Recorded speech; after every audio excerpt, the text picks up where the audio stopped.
Hello class 9th student. तो आज हम आपके चैप्टर 5th का state and society up to 1000 CE का आपको नेक्स्ट आपका टॉपिक पढ़ाने वाले हैं। वैसे स्टूडेंट्स ये आपकी क्लास लंबी ही होगी काफ़ी। मैं चाह रही थी इसको 3 पार्ट्स में कन्वर्ट करना, बट अब शायद इसका 4th पार्ट भी बन सकता है। तो इसके अंदर हम क्या पढ़ाएंगे, हाउ वर एम्पायर एडमिनिस्ट्रेटेड।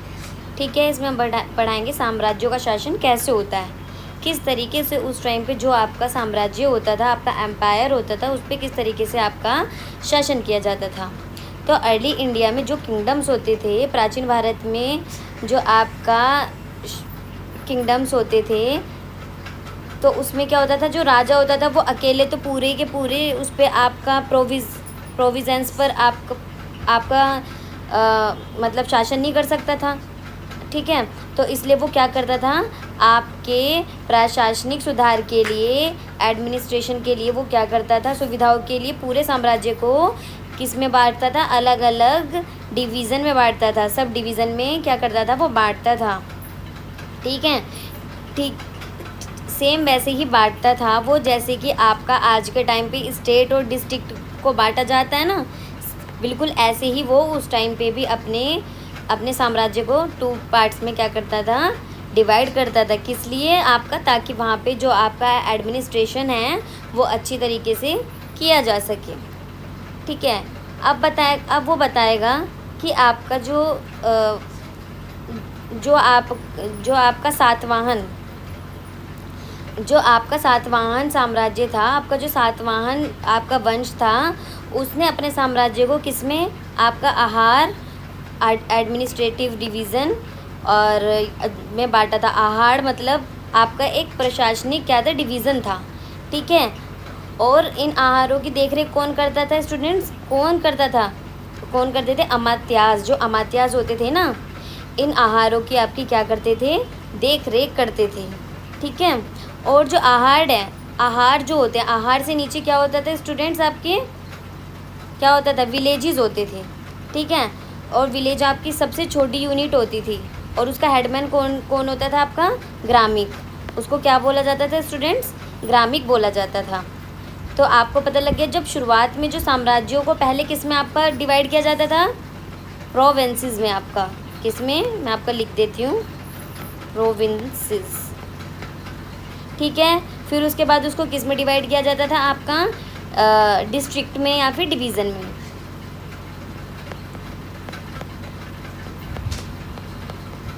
और जो आपकी विलेज की जो आपका विलेज का मुखिया होता था, हेडमैन होता था, उसको क्या बोलते थे स्टूडेंट्स, ग्रामिक बोलते थे। क्या बोलते थे, ग्रामिक बोलते थे।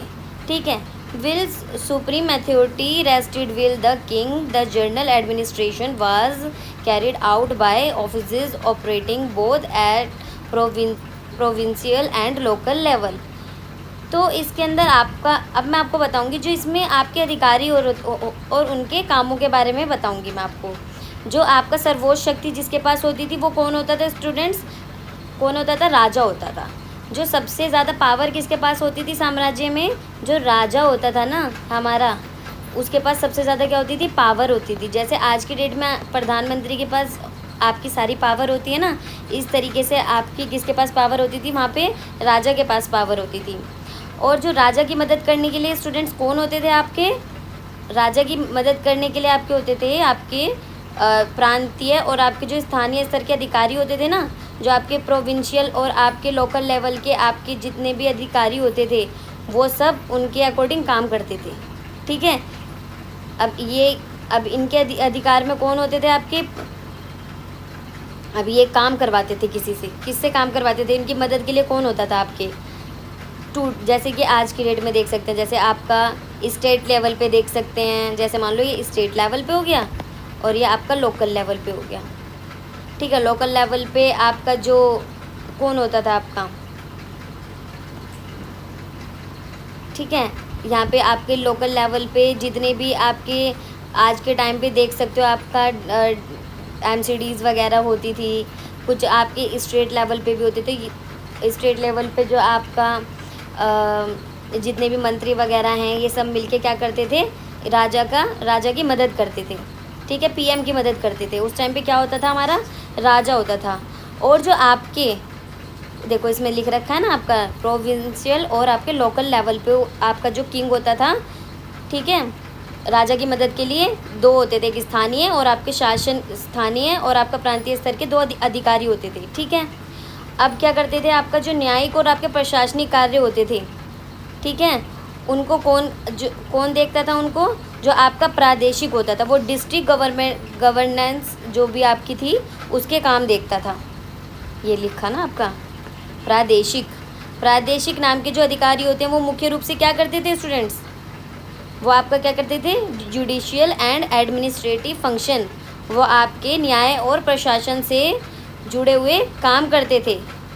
क्या करते थे आपका, मैं आपको बताती हूँ थोड़ा सा साइड में लिख के।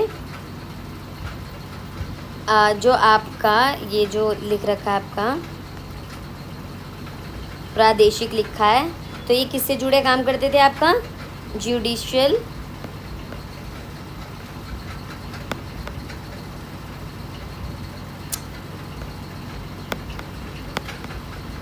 जुडिशियल और आपका एडमिनिस्ट्रेटिव से रिलेटेड क्या करते थे, आपका काम संभालते थे।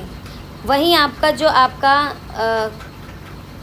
इसके अंदर जो आपका जो सलाह और मशवरा करने वाले होते थे, कंसल्टेशंस आपके जो करने वाले होते थे, वो क्या करते थे स्टूडेंट्स, वो क्या करते थे आपका जो आपका जिला अधिकारी होते थे ना, जो डिस्ट्रिक्ट ऑफिसर होते थे, वो क्या करते थे, कोई भी बड़ा फैसला जो भी आपका made decision after consulting important resident such as bankers, ठीक है, तो ये क्या करते थे, कोई भी जो फैसला होता था ना, जो आपके डिस्ट्रिक्ट ऑफिसर है, कोई भी फैसला ना अकेले नहीं लेते थे, कोई भी ज़रूरी फैसला अकेले नहीं लेते थे।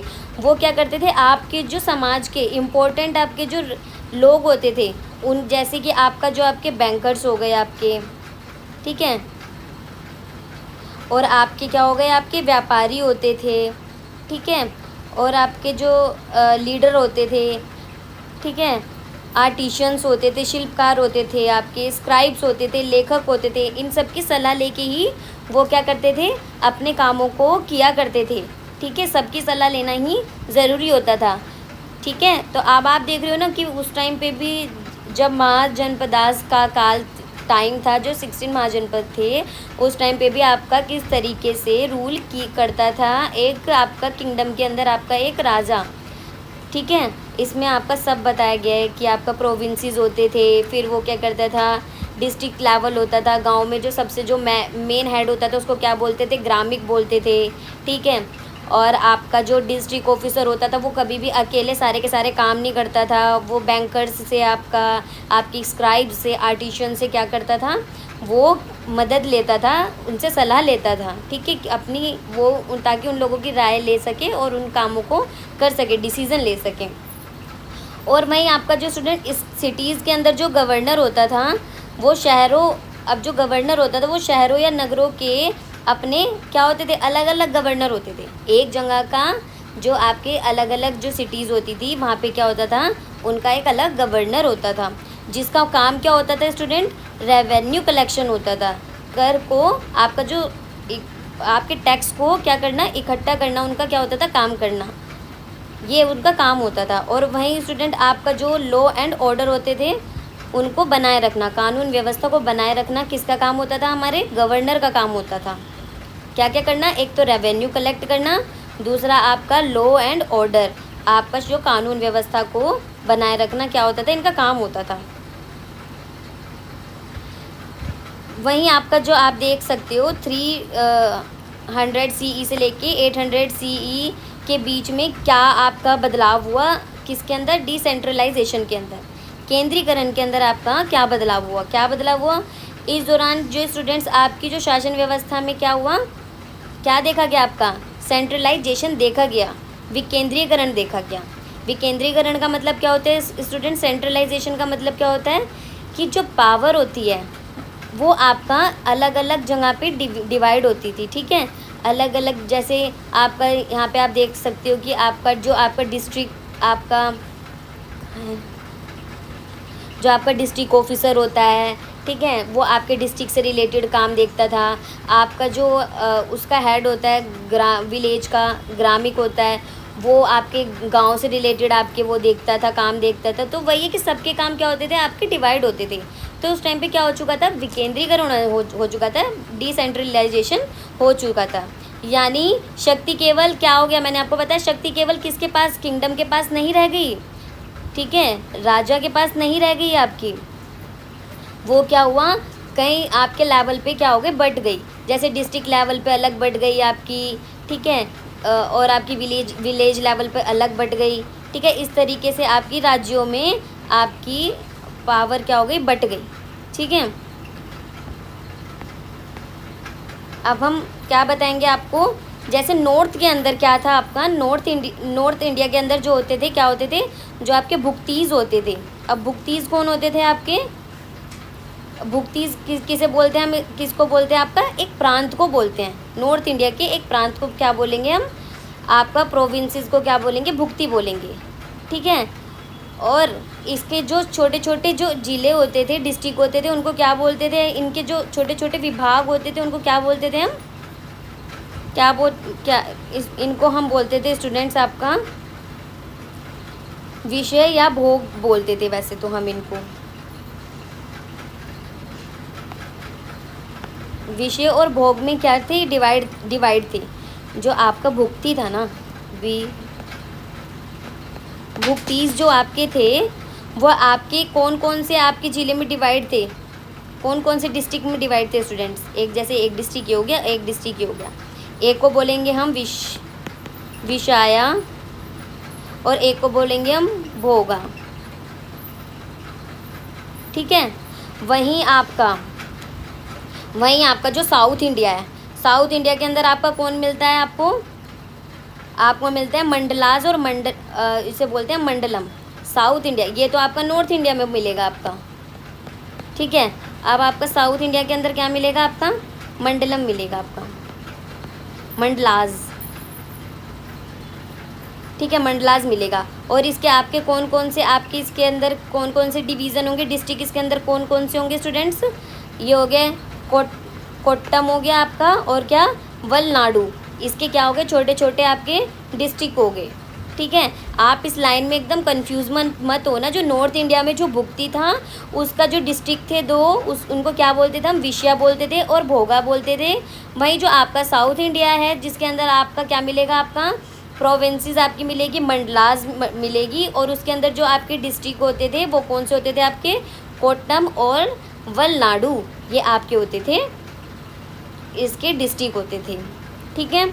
तो आपको पता लग गया उस टाइम पे डिसेंट्रलाइजेशन आ चुका था। सारी पावर सिर्फ और सिर्फ राजा के पास नहीं थी। डिस्ट्रिक्ट लेवल पे आपके अलग मंत्री होते थे, ग्राम जो आपके विलेज लेवल पे अलग मंत्री होते थे, अलग हेड होता था। तो और सबका अपना अपना काम होता था, सब अपने लेवल पे क्या देखते थे स्टूडेंट्स, काम को देखते थे, ठीक है। अब आपका इसके अंदर ये टाइमलाइन बताई गई है, जो आपका इसमें आप देख सकते हो, जो कहाँ है ये टाइमलाइन, ये रही। इसके अंदर आपका कुछ आपकी घटनाओं के बारे में स्टूडेंट्स बताया गया है, ठीक है। तो इसको भी मैं अच्छे से करवाई दूंगी। जैसे आपका 329 से लेके आपका 629 से लेके 645 CE का टाइम दिया गया है। इसमें क्या हुआ था, आपका जो हुएंगसांग जो आपका भारत आया था, हुएंगसांग एक चीनी यात्री था, वो आया था भारत की यात्रा करने के लिए स्टूडेंट्स, ठीक है। वहीं 330 से लेके 630 से लेके स्टूडेंट्स 668 CE तक का जो टाइम था, वहाँ क्या होता है, महाबलीपुरम जो आपका है, ठीक है, महाबलीपुरम में जो पत्थरों को काट कर क्या बनाया गया था स्टूडेंट्स, आपका टेम्पल बनाया गया था। और ये किसके टाइम पे बनाया गया था स्टूडेंट्स, ये बनाया गया था आपका नरसिंह वर्मन प्रथम के टाइम पे ये टेम्पल आपका बनाया गया था, ठीक है। और वहीं ये सब चीज़ें आप ये टाइमलाइन जो है आप देख रहे हो, तो ये सब चीज़ें बस यही है कि आपका ये बताया गया कि 350 से 1140 जो CE जो आपका है, उसमें आपका क्या हुआ था, करम आपका कामरूपा, ठीक है। तो ये सब चीज़ें आपकी इसके अंदर थोड़ा बताई गई है। कल्चर और रिलीजन के डेवलपमेंट को दिखाता है ये जो आपका टाइम पीरियड है, ठीक है। अब हम इसमें दिखाएंगे जो आपकी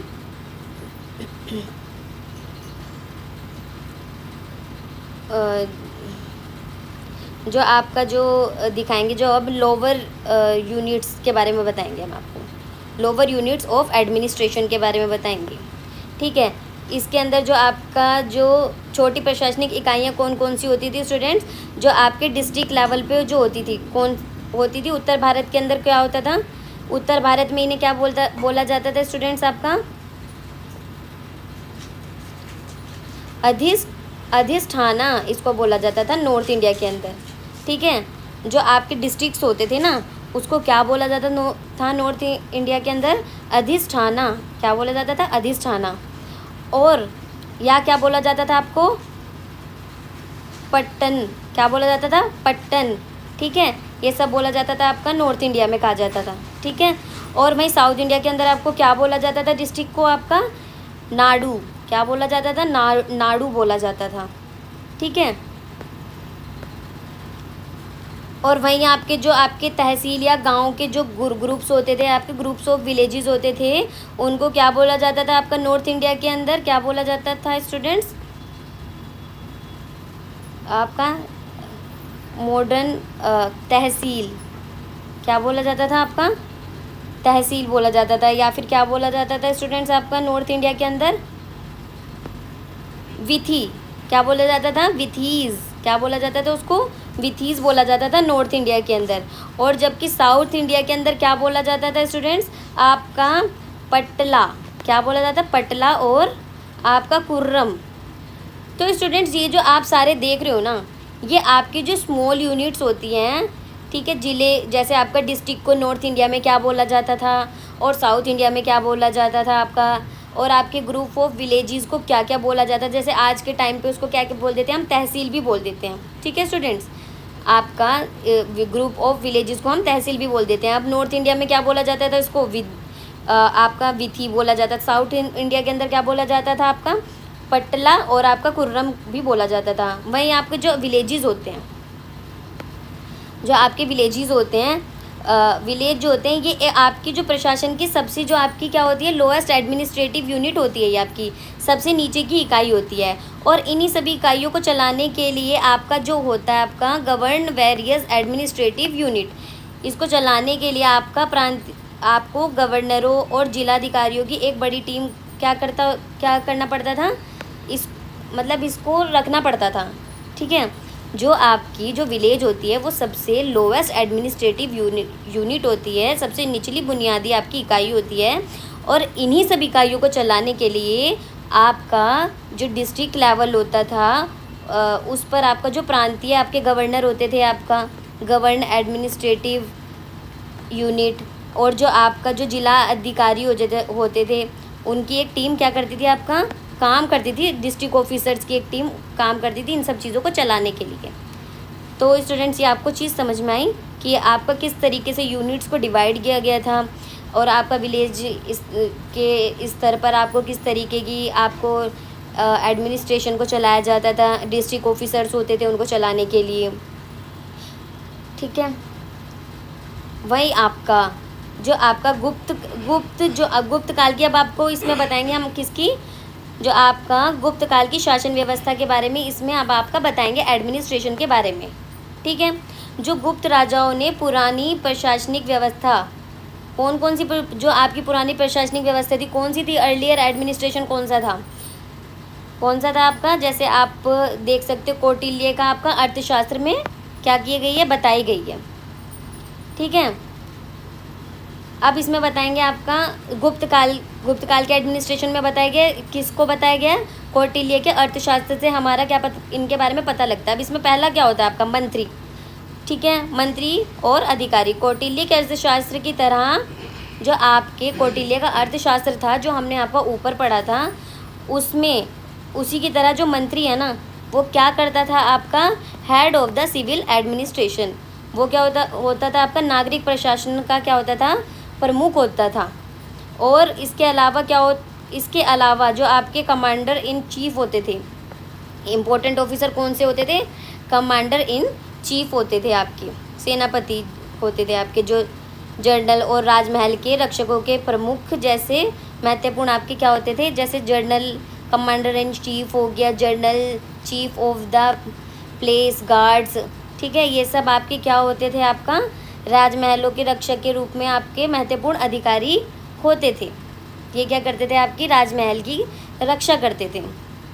और ये सब आपका किससे बताया गया, आपका जो कौटिल्य के अर्थशास्त्र से कहीं ना कहीं ये मिलते हैं, जो मैंने आपको ऊपर पढ़ाया है कौटिल्य का अर्थशास्त्र, ठीक है। अब इसके अंदर क्या है आपका न्यू मिनिस्टर, जो आपका न्यू मिनिस्टर है, ये नया पद, जो गुप्त काल में एक नया पद कौन सा शुरू हुआ था स्टूडेंट्स, कौन सा शुरू हुआ था, संधि विग्रहिक, कौन सा स्टूडेंट्स पद है, संधि विग्रहिक।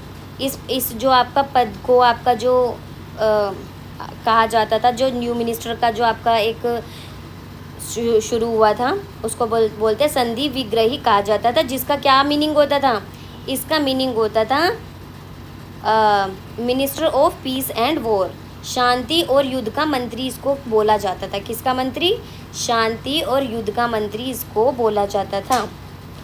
वहीं आपका जो अमात्य है, जो आपका जो अमात्य और जो आपका अमात्य था, अमात्य का पद अब और क्या हो गया था, आपका बड़ा हो गया था अमात्य का पद, ठीक है। अब इन्हें क्या बोला जाने लगा था, अमात्य का पद बड़ा हो गया था, अब इसको बोलने जाने लग गया था हमारा कुमार अमात्य, क्या बोला जाने लगा था, कुमार अमात्य बोला जाने लगा था। जो क्या करता था स्टूडेंट्स, आपका जो स्थानीय, जो आपका लोकल प्रोविंशियल लेवल पे क्या करता था, आपके बड़े प्रशासक के रूप में काम करता था, ठीक है, एडमिनिस्ट्रेशन को संभालता था। आपके जो स्थानीय और प्रांतीय, आपका लोकल लेवल और आपके प्रोविंशियल लेवल पे आपका कामों को क्या करता था, संभालता था, ठीक है। अब हम आपको बताएंगे जो आपका district level administration of the Gupta period are available for various records, ठीक है। और ये क्या करता था, आपका डिस्ट्रिक्ट लेवल के जो भी रिकॉर्ड्स को क्या होता था, देखता था, क्या करता था, आपका देखता था। अब बताएंगे हम जो आपके दामोदरपुर कॉपर प्लेट्स, जो दामोदर तांबे की प्लेट्स हैं आपकी, जो जो आपका कुमारगुप्त प्रथम था, कुमारगुप्त प्रथम के समय में जो आपका कुमारगुप्त प्रथम के समय में इसे रिकॉर्ड से पता चलता है कि जो जिला स्तर के जो आपके डिस्ट्रिक्ट लेवल के जो ऑफिस थे ना, वो उसके कितने आपके मेंबर होते थे, 5 मेंबर होते थे। जो आपकी दामोदरपुर की जो तांबे की प्लेट्स जो आपके कुमारगुप्त के समय में बनाई गई थी, उससे आपको क्या पता लगता है, रिकॉर्ड्स के बारे में पता लगता है, जिससे आपको क्या पता लगता है, जो डिस्ट्रिक्ट ऑफिसर के कितने आपके मेंबर्स होते थे, 5 मेंबर होते थे, ठीक है। डिस्ट्रिक्ट ऑफिस के 5 आपके मेंबर होते थे, ठीक है। और उन पे कौन कौन से मेंबर्स होते थे स्टूडेंट्स आपके, एक तो होता था हेड डिस्ट्रिक्ट ऑफिसर, जिला अधिकारी होता था, एक होता था चीफ बैंकर होता था, आपका मुख्य बैंकर होता था, एक होता था आपका इसमें ट्रेडर होता था, व्यापारी होता था, आर्टिशियन होता था, और कौन होता था आपका चीफ ऑफ रेवेन्यू, आपका जो रेवेन्यू इकट्ठा करने वाला होता था,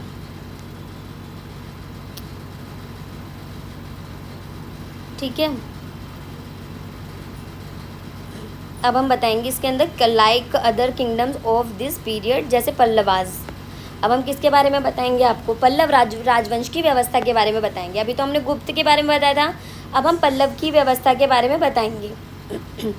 जो पल्लव राजवंश था वो कहाँ का राजवंश था स्टूडेंट्स, आपका जो दक्षिण भारत का राजवंश था, पल्लव राजवंश, ठीक है।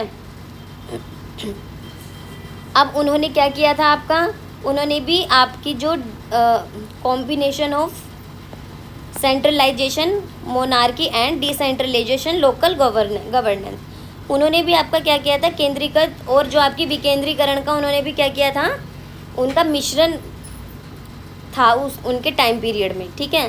केंद्रीयकरण आपका सेंट्रलाइजेशन और डिसेंट्रलाइजेशन का क्या था, आपका मिश्रण था, ठीक है। जो आपका पल्लव जो शासन था में क्या होता था, जो आपका राजा होता था, जो किंग होता था वो क्या था, सुप्रीम होता, सुप्रीम हेड ऑफ स्टेट। जो आपका राजा को सर्वोच्च शक्ति क्या होती, प्रदान होती है, सर्वोच्च आपका सुप्रीम हेड होता था जो राजा होता था। लेकिन जो स्थानीय स्तर पर भी जो लोगों को भी, जो आपका लोकल लेवल पे भी kingdom was divide into provinces, district, talukas and village. जो आपके जो और भी जो लोकल आपके लोगों थे उनको भी क्या दी गई थी, आपकी पावर दी गई थी। ठीक है, जैसे आपका जो प्रोवेंसीज है आपका, उसको आपको डिस्ट्रिक्ट में, आपका तालुकों में, ठीक है, और विलेजेस के अंदर क्या किया गया था, बांटा गया था। ठीक है, पहले तो आपका क्या था, आपका जो पावर होती थी वो सुप्रीम हेड कौन होता था उसका, आपका उसका सुप्रीम हेड होता था, राजा होता था। लेकिन जो वहाँ के जो आपके लोकल्स, जो आपके वहाँ के लोग होते थे, उनको भी शक्तियाँ क्या की दी गई थी। और जो आपका प्रोवेंसीज हैं उसको किन किन पार्ट्स में बांटा गया था, आपका डिस्ट्रिक्ट्स में, तालुकाज में और विलेजेस के अंदर क्या किया था, डिवाइड किया गया था। वहीं आपका ब्राह्मदेव, जो आपका ब्राह्मदेव विलेज है, जो पल्लवों की एक सबसे खास विशेषता क्या थी स्टूडेंट्स, कि वे जो ब्राह्मण जो होते थे, क्या थी आपकी, जो वो ब्राह्मण होते थे ना, जो ब्राह्मणों को क्या करते थे, वो टैक्स से क्या रखते थे, फ्री रखते थे। ब्राह्मणों को क्या करते थे, पल्लव लोग टैक्स से फ्री रखते थे। ठीक है, मतलब एक तरह से उनको क्या करते थे, आपका ये चीज़ उनको दान में देते थे कि भाई हाँ आप लोग टैक्स से फ्री हो। ठीक है, टैक्स से फ्री जो उनकी जो लैंड, मतलब टैक्स से फ्री क्या करते थे, टैक्स से फ्री लैंड दे देते थे उनको, और ये क्या करते थे, वो उनको दान में देते थे। टैक्स से फ्री जो लैंड होती थी ना, वो उनको क्या करते थे स्टूडेंट्स, दान में देते थे, उनको ग्रांट्स में देते थे। ठीक है, ऐसे ही जो ये विलेजेस होते थे उनको क्या बोला जाता है स्टूडेंट्स, ब्रह्मदेव विलेजेस बोला जाता था। ठीक है स्टूडेंट, समझ में आया। जो पल्लवाज होते थे वो अपने जो ब्राह्मण होते थे उनको जो भूमि आपका जो दान में देते थे, आपको टैक्स फ्री देते थे, आपका भूमि दान में देते थे। ठीक है, और क्या करते थे, ऐसे ही आपको विलेजेस को क्या बोला जाता था, ब्रह्मदेव आपका बोला जाता था। ठीक है, वही आपका जो पल्लव थे, जो पल्लव लोग थे ना, पल्लव गांव में जो पल्लव काल में जो गांव थे ना, वो काफ़ी हद तक क्या थे, आपका जो विलेजेस थे काफ़ी हद तक क्या थे, इंडिपेंडेंट थे आपका। ठीक है, स्वतंत्र रूप से क्या करते थे स्टूडेंट्स, काम करते थे। ठीक है, और आपका लॉयल एडमिनिस्ट्रेशन चलाते थे आपका। ठीक है, स्वतंत्र रूप से लॉयल रहते थे और आपका लॉयल एडमिनिस्ट्रेशन चलाते थे। गांव की अपनी अपनी क्या होती थी स्टूडेंट्स, आपकी असेंबलीज होती थी, आपकी गांव की अपनी सभाएं होती थी, जिसमें आपकी छोटी छोटी सभाएं कौन कौन सी होती थी, क्या नाम होता था उनका, वरियम।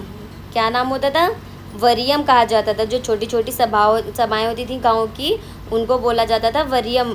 ठीक है, और ये जो आपकी जो आपकी ये समितियाँ होती थी, वो क्या करती थी, आपका इरिगेशन का काम करती थी आपका।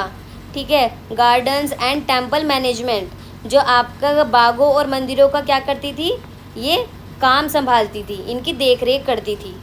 ठीक है, जो पल्लव टाइम पे जितनी भी छोटी छोटी समितियाँ थी, जिसको वरियम कहा जाता था, वो क्या करती थी, आपकी ये समितियाँ क्या करती थी, आपकी जैसे आपका इरिगेशन, सिंचाई से रिलेटेड काम करती थी, बागों की, आपके गार्डन्स की, टेम्पल मैनेजमेंट करती थी ये। ठीक है, अब हम किसके बारे में बताएंगे, आपके चालुक्य के बारे में बताएंगे। किसके बारे में बताएंगे अब हम आपका स्टूडेंट्स, चालुक्यास के बारे में बताएंगे।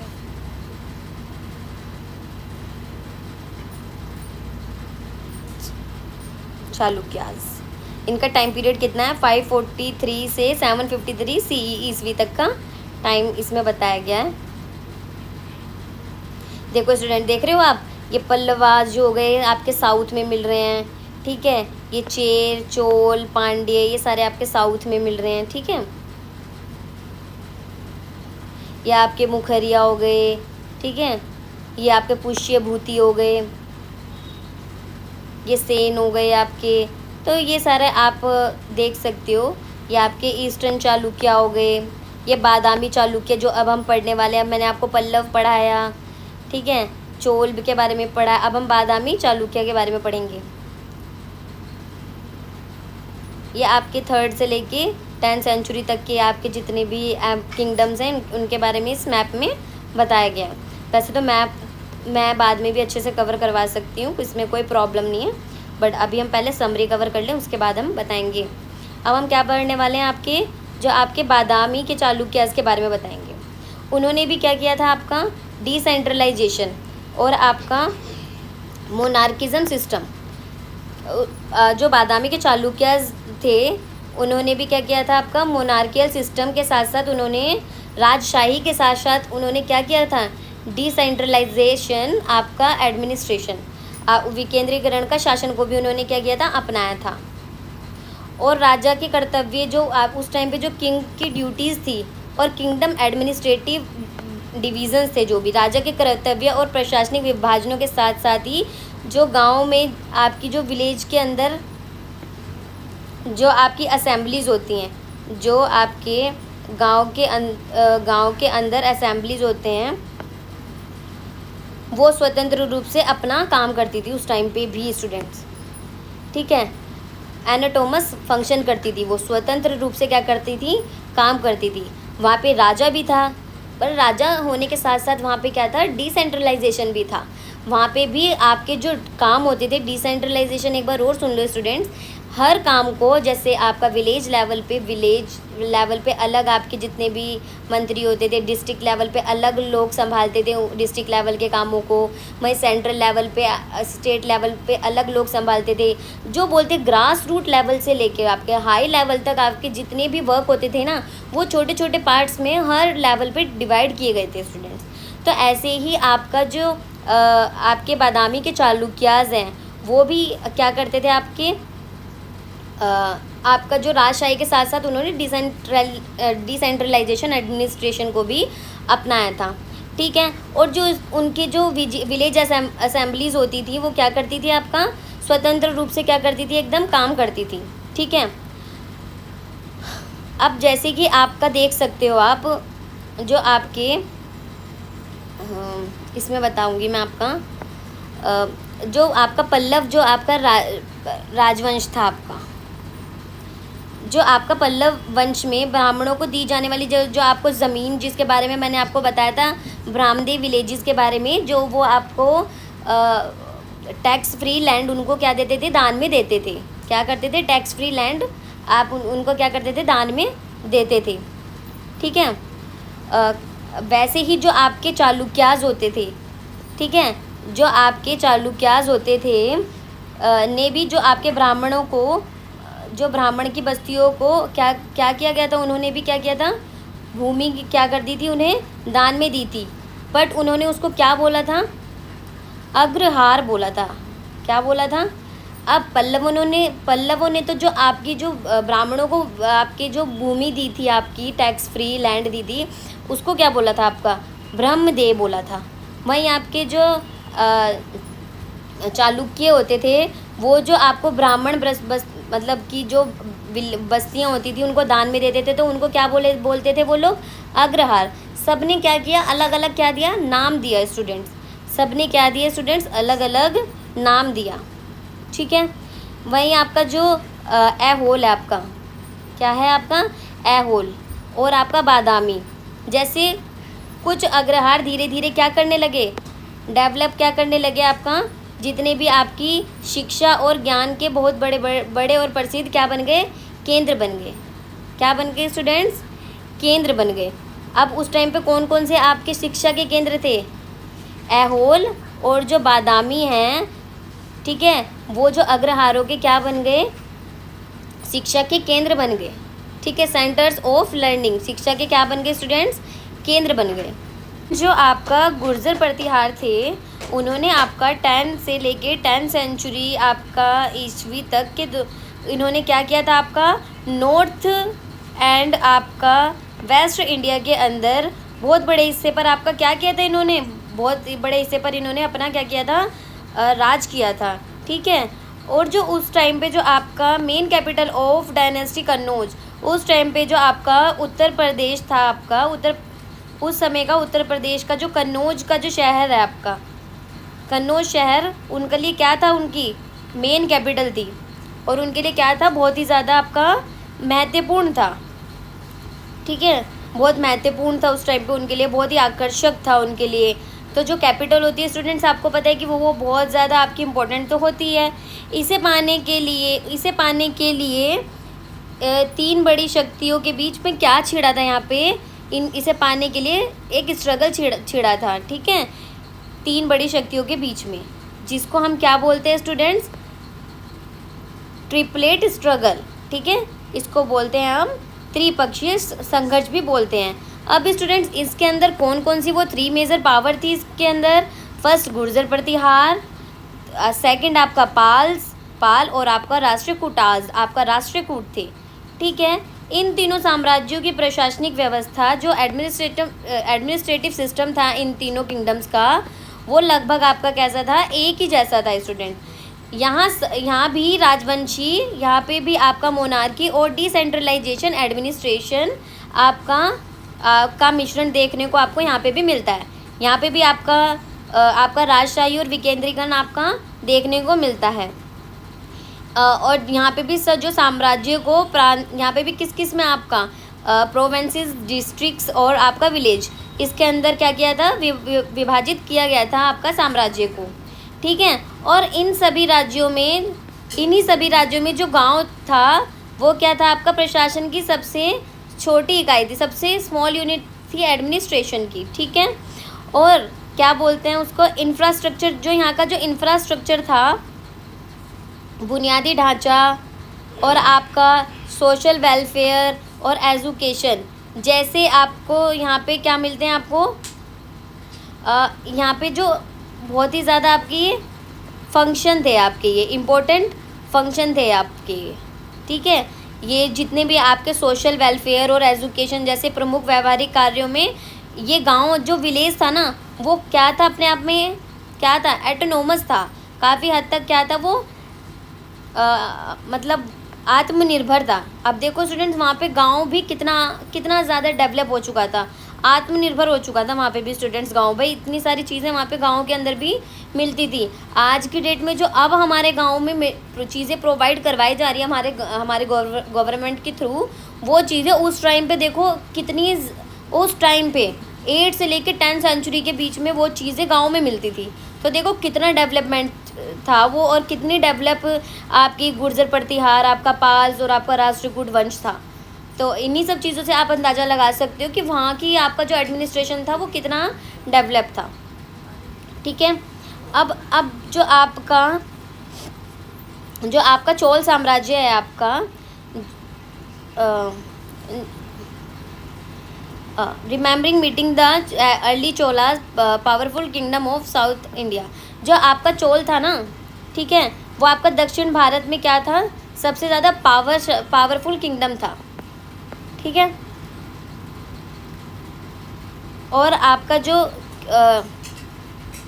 Karaikal is your previous grades, जो आप और जो आपका ये है ना, आपका कराईकल, और वो वहाँ पे क्या था, वहाँ पे सबसे ज़्यादा मतलब इनका कह सकते हो आप, इनका चोलास का आपका रूल था।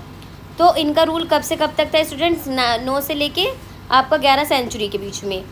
दक्षिण भारत में जो शाही चोल राजवंश का उदय हुआ था, जो अपनी किसके लिए जाना जाता था, आपका जो अपना efficient administrative and revenue system के लिए जाना जाता था, जो आपका बेहतरीन प्रशासनिक और जो आपका राज व्यवस्था के लिए इतिहास में ये क्या है, बहुत ज़्यादा हिस्ट्री के अंदर फेमस है।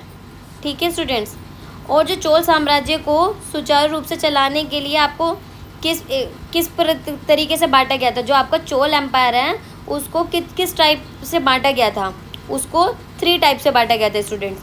फर्स्ट टाइप उसका कौन सा था, मंडलम। ठीक है, जैसे प्रोविंसेस, जो क्या करता था स्टूडेंट्स, पूरे साम्राज्य को पहले प्रांतों में बांटा गया था स्टूडेंट्स। ठीक है, जो आपका पूरे साम्राज्य को स्टूडेंट्स जो था आपका, उसको पहले छोटे छोटे साम्राज्यों में बांटा गया था, उन्हें क्या बोला गया था, मंडलम। क्या बोला गया था, मंडलम। वहीं आएगा आपका सेकंड, आपका वालनाडूज। ठीक है। इसको क्या इसमें क्या कहते हैं, जो मंडल, पहले स्टूडेंट्स आपका जो साम्राज्य है, जैसे ये आपका साम्राज्य हो गया, ठीक है, इसको छोटे छोटे किसके अंदर बांटा गया, आपके मंडल के अंदर बांटा गया, ठीक है। अब इसको बांटा गया आपका मंडलम के अंदर।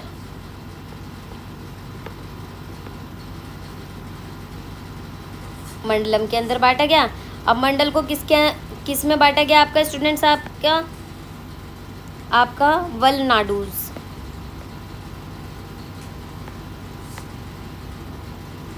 वलनाडूज के अंदर बांटा गया। मतलब वलनाडूज मतलब क्या हो गया स्टूडेंट्स, आपका डिस्ट्रिक्ट्स हो गए आपके, ठीक है। तो वहीं आपका वलनाडूज को डिस्ट्रिक्ट बोलते हैं, और वहीं थर्ड है आपका नाडूज, इसे क्या बोलते हैं, ग्रुप ऑफ विलेजेस, ठीक है। आपको आगे गांव के समूह में इन्हें बांटा गया, जिसे आपको क्या बोलते हैं, हम आगे नाडूज बोलते हैं, ठीक है। अब हम बताने वाले हैं कि किस तरीके से आपके गांव थे, आपका उसमें आपका चोल साम्राज्य के अंदर आपके किस तरीके से आपके गांव थे। अब इसके अंदर पहले आ गया उर। अब उर क्या था, इंडिविजुअल विलेजेस थे आपके, ठीक है। जो आपका आपने पहले पढ़ा था कि जो आपके विलेजेस थे उसको किस में डिवाइड किया गया था आपको, पहले गांव के समूह को हम क्या बोलते थे, नाडू बोलते थे, ठीक है।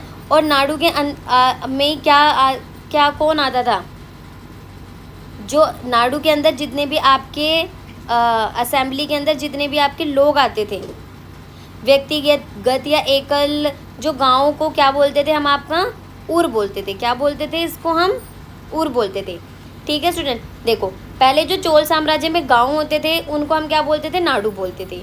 और इसी नाडू के अंदर आने वाले जो गांव होते थे उनको क्या बोलते थे, उर बोलते थे। क्या बोलते थे स्टूडेंट्स, क्या बोलते थे हम इसको, उर बोलते थे, ठीक है।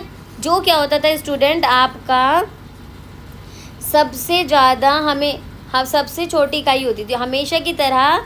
एक जिले के भीतर क्या होता था आपका students, village was the smallest unit with a district. आपके जो विलेज के अंदर आपकी एक क्या होती थी, एक विलेज एक सब छोटी डिस्ट्रिक्ट होता था, ठीक है।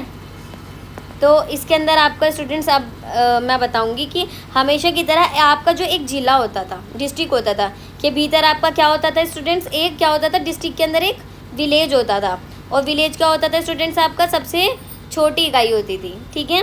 डिस्ट्रिक्ट के अंदर होता था विलेज जो आपकी होती थी स्मॉल आपकी यूनिट होती थी, ठीक है।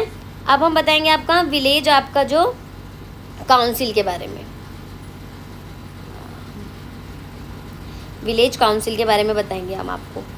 जो स्टूडेंट्स आपका विलेज काउंसिल होती थी आपकी, तो गांव की अपनी, आपको पता है जो विलेज की अपनी क्या होती थी स्टूडेंट्स, गांव की अपनी सभाएं होती थी, असेंबलीज होती थी, ठीक है।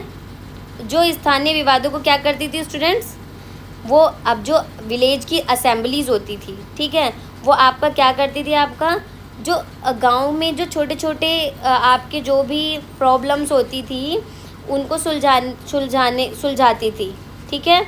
और क्या करती थी, अपना बहुत ज़्यादा क्या करती थी, इम्पोर्टेंट रोल प्ले करती थी, ठीक है। वहीं जो आपका भारत के अन्य हिस्सों की तरह ही जो आपका चोल एम्पायर है, आपका चोल साम्राज्य में ही ये ग्राम सभाएं जो होती थी आपकी, वो क्या करती थी, आपका local administrative function including revenue, जो आपके इंडिया के अंदर जो अन्य हिस्सों की तरह, जैसे चोल जो आपका एम्पायर था ना, इसमें आपकी क्या होती थी, ग्राम सभाएं होती थी। क्या होती थी, आपका ग्राम सभाएं होती थी। वो क्या करती थी स्टूडेंट्स, आपका स्थानीय स्तर के जो आपके जितने भी एडमिनिस्ट्रेटिव आपके जितने भी आपके फंक्शन होते थे उनको करती थी, ठीक है। जो विलेज असेंबल होती थी वो आपके चोल एम्पायर साम्राज्य की ये जो आपकी विलेज असेंबल होती थी वो क्या करती थी, आपके एडमिनिस्ट्रेटिव फंक्शन करती थी। अब इसके अंदर कौन कौन से आते थे, आपका जैसे आपका रेवेन्यू आ गया, कलेक्शन, ठीक है, आपका राजस्व को इकट्ठा करना आ गया आपका, ठीक है। लैंड मैनेजमेंट करना हो गया आपका, भूमि का प्रबंधन करना हो गया, इरिगेशन सिंचाई करना, रोड कंस्ट्रक्शन हो गया आपका, सड़कों का निर्माण करना, और रिकॉर्ड मेंटेनेंस, और जो भी आपके इम्पोर्टेंट जो भी आपके रिकॉर्ड्स होते थे उनको क्या करना, उनकी देख रेख करना, रख रखाव करना, जितने भी आपके पुराने दस्तावेज बोल सकते हैं इनको हम स्टूडेंट्स हिंदी में, उन सबको देखना। और जो ये आपकी विलेज असेंबली होती थी वो पूरी तरह से क्या होती थी, इंडिपेंडेंट होती थी, और क्या होती थी, आपका सेल्फ रिलिएंट ऑफ इंस्टीट्यूशन, और क्या होती थी, आत्मनिर्भर स्वभाव के रूप में क्या करती थी, काम करती थी। ठीक है। और वो जो आपकी विलेज असेंबलीज होती थी वो किसी भी काम या आपका जो किसी भी आर्थिक मदद के लिए राजा या केंद्र पर आपका निर्भर नहीं होती थी। वहाँ की जो विलेज असेंबल होती थी वो आपके वहाँ के राजा, आपके गवर्नमेंट या आपके राजा के ऊपर डिपेंड नहीं होती थी, वो सारे काम खुद से करती थी। क्योंकि आपने देखा स्टूडेंट्स, यहाँ पे आपका वो वहाँ पे आपका टैक्स भी लेती थी। ठीक है आपका, और जब टैक्स लेती थी तो जाहिर सी बात है वो अपने आपके जो भी आपका विलेज असेंबल है आपका, आपके गांव के सारे आपके प्रॉब्लम्स को क्या करती थी, देखती थी। ठीक है स्टूडेंट्स।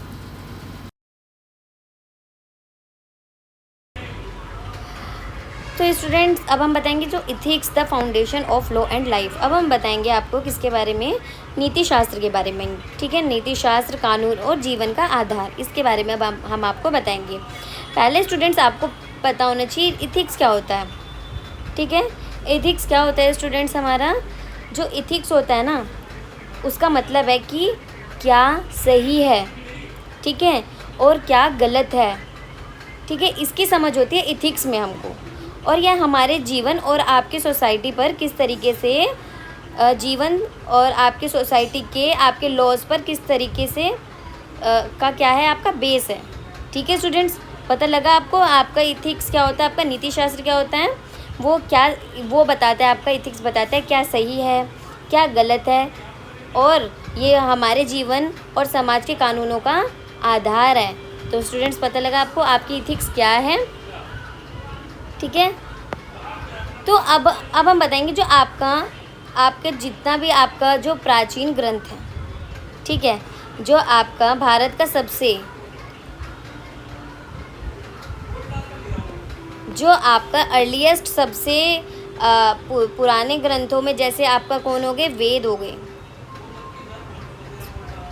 वेदास हो गए, एपिक्स हो गए आपके। वेदास एपिक्स के अंदर आपका क्या आ जाता है स्टूडेंट्स, आपका महाभारत और आपका रामायण जैसे आपके काव्य आ जाते हैं एपिक्स के अंदर। ठीक है, में इस आपका बताया गया है, इस बात को बताया गया है कि जीवन की असलियत क्या होती है।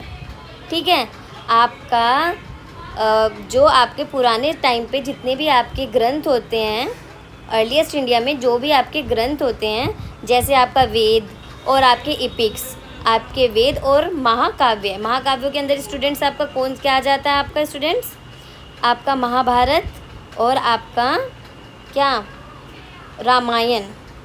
ठीक है स्टूडेंट्स, और जो आपको जीवन की असलियत क्या है ये बताता है, सही आपके राइट कंडक्ट्स क्या हैं आपके, ठीक है, सही आचरण क्या है आपका, और आपका जो आपकी यूनिवर्स है ना, ये देखो राइट कंडक्ट्स के बारे में बताता है, और क्या बताता है, नेचर ऑफ द यूनिवर्स, कि आपका ब्रह्मांड आपका यूनिवर्स कैसे बना।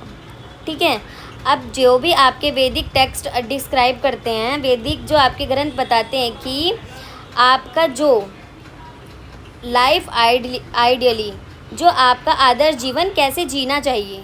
ठीक है, वेद बताते हैं कि आपको किस तरीके से आपका लाइफ जीनी चाहिए।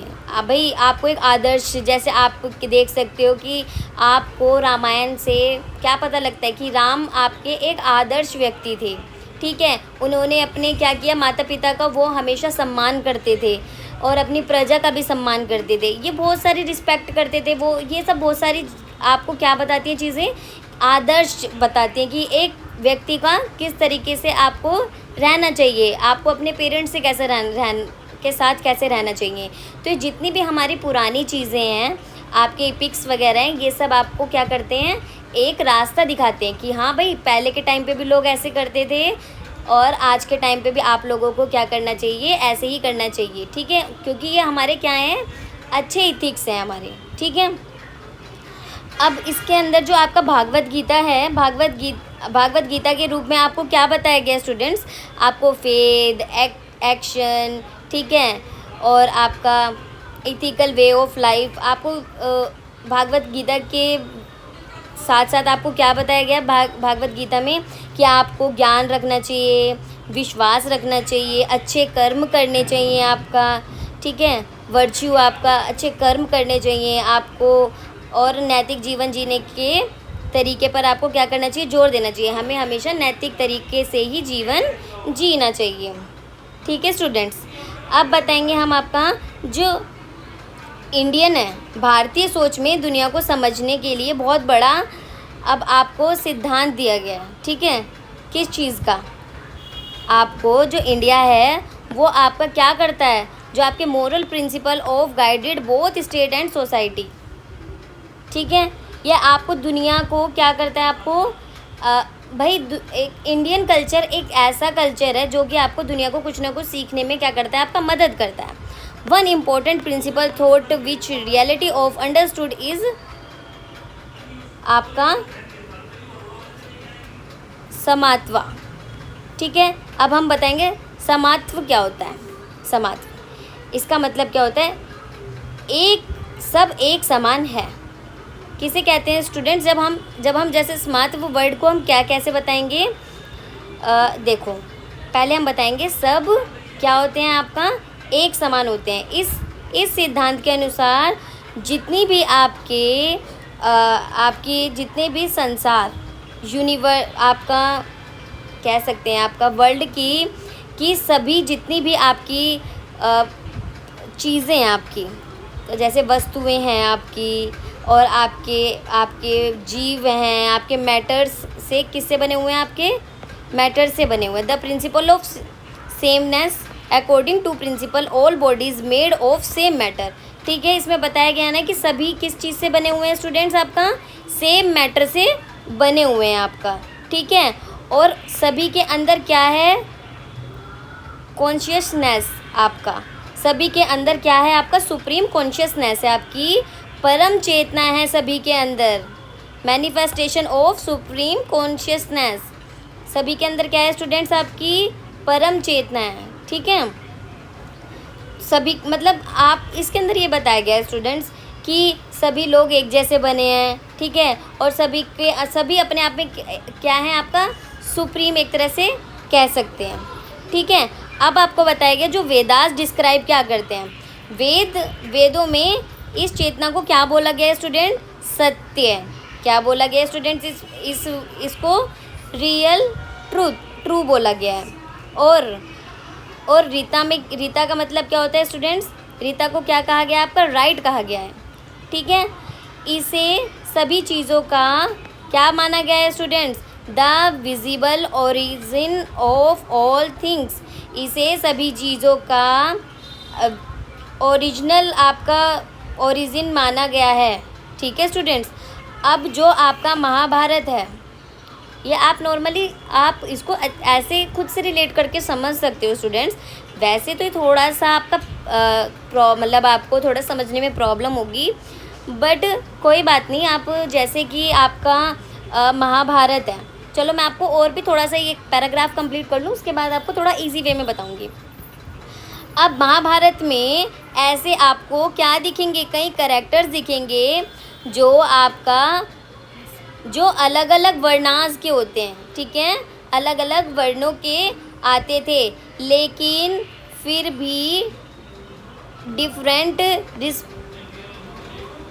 जो आपका जितने भी आपके अलग अलग जो भी आपके वर्णास के लोग आते थे, लेकिन फिर भी उन्होंने किसका आपका पालन किया, समत्व का पालन किया, किसका, समत्व का आपका पालन किया। समत्व का मीनिंग क्या होता है स्टूडेंट्स, इक्वालिटी, समानता, ठीक है। अब ये जो आपका इपिक है, जो महाकाव्य है, ये क्रिटिक डिस्क्रिमिनेशन, ये क्या करता है, भेदभाव का आपका विरोध करता है। और क्या करता है आपका, आपकी गुडनेस और नॉन डिस्क्रिमिनेटरी को आपका क्या करता है, आपका अच्छाई को क्या करता है, आपका बढ़ावा देता है। ठीक है स्टूडेंट्स। और इसी के अनुसार एक अच्छा इंसान क्या होता है स्टूडेंट्स, एक गुड पर्सन क्या होता है आपका, एक अच्छा पर्सन या राजा वह होता है जो आपका सभी जीवों के कल्याण के लिए काम करे। One who works for the welfare all beings. ठीक है स्टूडेंट्स। अब इसके अंदर हम आपको जैसे कि आपका बता सकते हैं, राजा राम को लेके बता सकते हैं। अभी मैंने आपको पहले भी बताया था कि जैसे हमारे राजा राम हैं, तो हम उनका क्या सीखेंगे, आपको देखते हो कि उनका एक फ्रेंड था। ठीक है, मेरे को थोड़ा उनका नाम याद नहीं आ रहा है, उनके फ्रेंड का नाम क्या है, जो आपका नाव चला के उनको नाव से पार करवाया था। तो वो आपका क्या था, वो नीची जाति का था, बट फिर भी राम ने उनको रिस्पेक्ट दी। ठीक है, अलग अलग वर्ण होने के बाद भी राम ने क्या किया, उनको रिस्पेक्ट दी। आप शबरी का एग्जाम्पल ले सकते हो। शबरी भी आपका क्या करती थी, आपकी अलग वर्ण से आपका क्या करती थी, बिलोंग करती थी। ठीक है, वो भी नीची जाति की थी, बट उन्होंने उस टाइम पे भी राम ने उनकी क्या की, रिस्पेक्ट की। तो वही बताया गया कि अगर आपको एक अच्छा राजा बनना है, आपको एक अच्छा राजा बनना है, तो आपको सभी के लिए काम करना पड़ेगा। आपको इस टाइम पे अगर आपको अच्छे राजा बनना है, तो आपको किसी के साथ भी किसी भी तरीके का भेदभाव नहीं करना होगा। ओके स्टूडेंट्स, ठीक है। तो यही हमारे क्या होते हैं स्टूडेंट्स, इथिक्स होते हैं।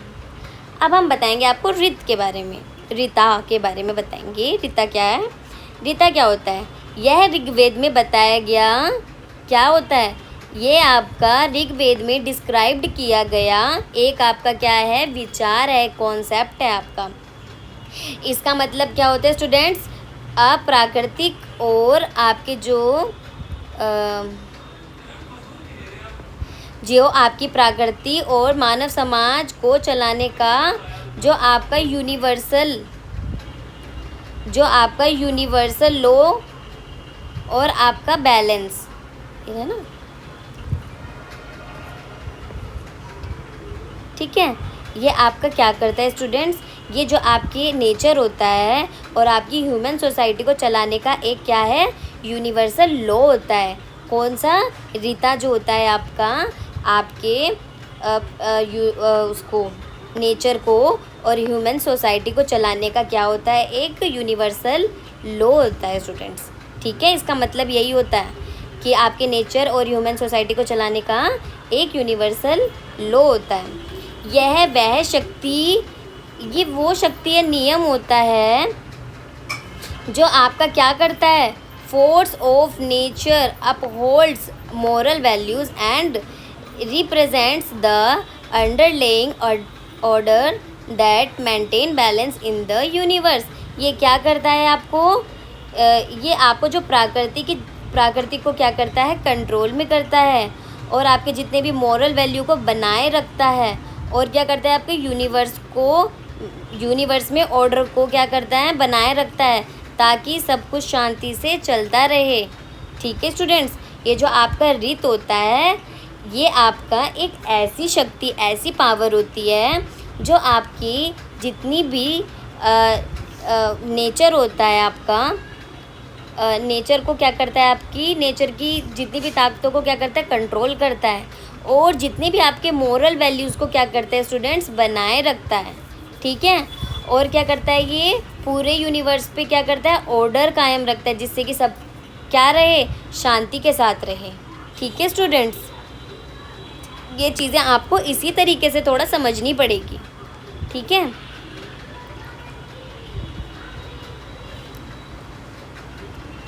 The idea of justice is closely linked to dharma. अब इसमें क्या बताया गया है, धर्मा के बारे में। धर्म का असली मतलब बताया गया स्टूडेंट्स इस पैराग्राफ में। यहाँ धर्म का मतलब क्या होता है स्टूडेंट्स, मतलब होता है यहाँ धर्म का मतलब होता है धर्म का मतलब रिलीजन नहीं होता है स्टूडेंट्स। ठीक है, धर्म का मतलब रिलीजन नहीं होता। यहाँ धर्म का मतलब क्या होता है स्टूडेंट्स? ड्यूटी, ठीक है, ऑब्लिगेशन, दायित्व आपका, ठीक है। और क्या होता है आपका? सच्चाई, मॉरल कंडक्ट, आपके नैतिक आचरण, ठीक है स्टूडेंट्स। हम धर्म को क्या नहीं मानते? रिलीजन से रिलेट नहीं कर सकते। जो भी इंसान अपना दायित्व निभाएगा, अपनी ऑब्लिगेशन निभाएगा, अपनी ड्यूटी निभाएगा, ठीक है, और आपका मॉरल कंडक्ट करेगा, वही क्या होगा? उसका धर्म होता है स्टूडेंट्स। आज की डेट में आप देखते हो ना, अलग अलग रिलीजन को धर्म के नाम दे दिया गया है, बट स्टूडेंट्स धर्म वो नहीं होता है, ठीक है। जिस भी इंसान के अंदर ये सब चीज़ें मिलती हैं, ठीक है, वही आपका क्या कर रहा है? धर्म को फॉलो कर रहा है, ठीक है। अब बताएंगे ये जो आपका है धर्म जो है, way of life in which ethical values are central and individuals are respected to perform their duties according to their rules and responsibility in society. यह जीवन जीने का क्या होता है स्टूडेंट्स? एक तरीका होता है, ठीक है। यहाँ आपके जितने भी इथिकल वैल्यूज़ होते हैं को सबसे क्या करा जाता है? ऊपर रखा जाता है। और जो आपकी सोसाइटी होती है वहाँ पे आपका हर व्यक्ति से यह उम्मीद की जाती है कि वो आपके जितने भी ऊपर जितनी भी ड्यूटीज़, ऑब्लिगेशन वगैरह दिया गया था, अपनी जिम्मेदारियों का, अपने कर्तव्यों का क्या करें स्टूडेंट्स? पालन करें, ठीक है। वही जो आपका बौद्ध धर्म होता है, बौद्ध धर्म में इसी शब्द को क्या बोला गया है स्टूडेंट्स? पहली बात तो क्या बोला गया है बौद्ध धर्म में? इस शब्द को धम्म बोला गया, आपको धम्मा बोला गया है। जो आपका कौन सा वर्ड है आपका स्टूडेंट्स? ये आपका पाली शब्द होता है, ठीक है। ये पाली शब्द होता है जिसका अर्थ क्या होता है स्टूडेंट्स? क्या मतलब होता है इसका स्टूडेंट्स? इसका मतलब भी यही होता है, नैतिक सिद्धांत, इथिकल प्रिंसिपल। तो स्टूडेंट्स आपको पता लगा कि आपका धर्म का मतलब क्या होता है। बुद्ध ने आपको धर्म को क्या बोला? आपका धम्मा बोला। जो आपका जो पाली भाषा का एक वर्ड होता है, ठीक है, पाली भाषा का एक वर्ड होता है धम्मा, ठीक है। धम्मा किसे बोलते हैं स्टूडेंट्स? धर्म को ही बोलते हैं, ठीक है।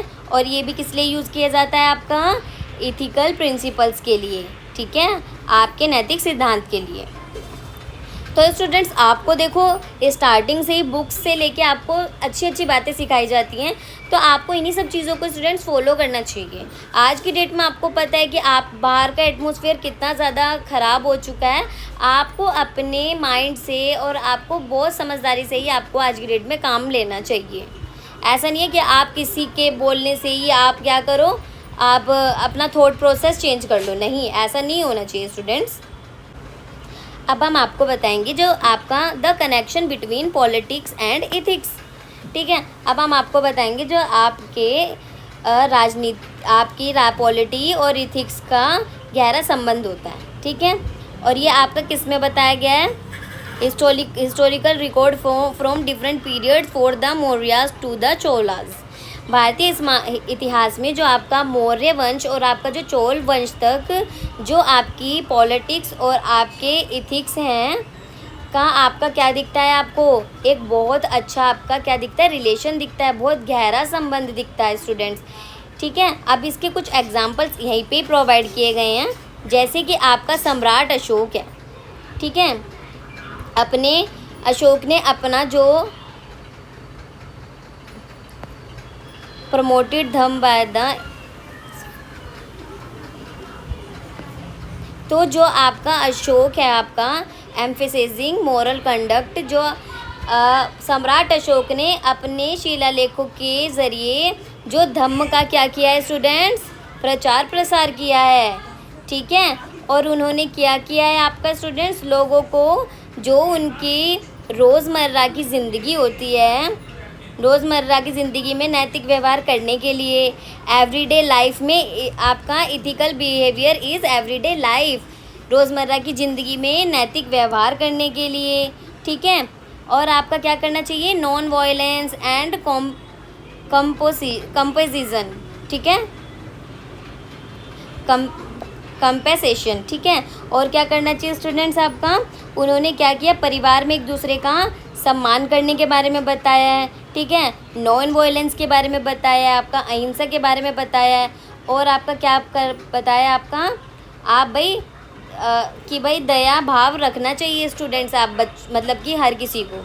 ये सब चीज़ें किसने सिखाया है, अशोक ने सिखाया है, किसमें, अपने शिलालेख के ज़रिए, ठीक है।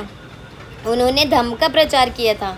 किसका प्रचार किया था, अशोक ने भी धम्म का प्रचार किया था, ठीक है। अब जो आपका उत्तर मेरुरेख इंस्क्रिप्शन जो आपका 10वीं सेंचुरी के अंदर आया था, ठीक है स्टूडेंट्स। 10वीं शताब्दी के अंदर क्या बहुत ही महत्वपूर्ण आपका क्या था, आपका ये शिलालेख था, बहुत ही ज़रूरी, बहुत ही महत्वपूर्ण शिलालेख था। इसमें लिखा है कि, इसमें क्या लिखा है कि इस आपका लिखा है कि that candidates for village assembly elected should have honest earning at be pure of mind. इसके अंदर आपका लिखा गया है कि गांव की जो आपकी विलेज असेंबली के चुनावों में खड़े होने वाले जो आपके कैंडिडेट होते हैं, ठीक है, जो आपके खड़े होने वाले कैंडिडेट हैं, उनकी जो अर्निंग होगी, उनकी जो कमाई होगी, होनी चाहिए, क्या होनी चाहिए उनकी कमाई, उनका जो आपका माइंड होता है वो क्या होना चाहिए, उनका माइंड होना चाहिए प्योर होना चाहिए। यानी उस समय भी राजनीति के अंदर क्या दिखाई गई है स्टूडेंट्स, ईमानदारी दिखाई गई है, ठीक है।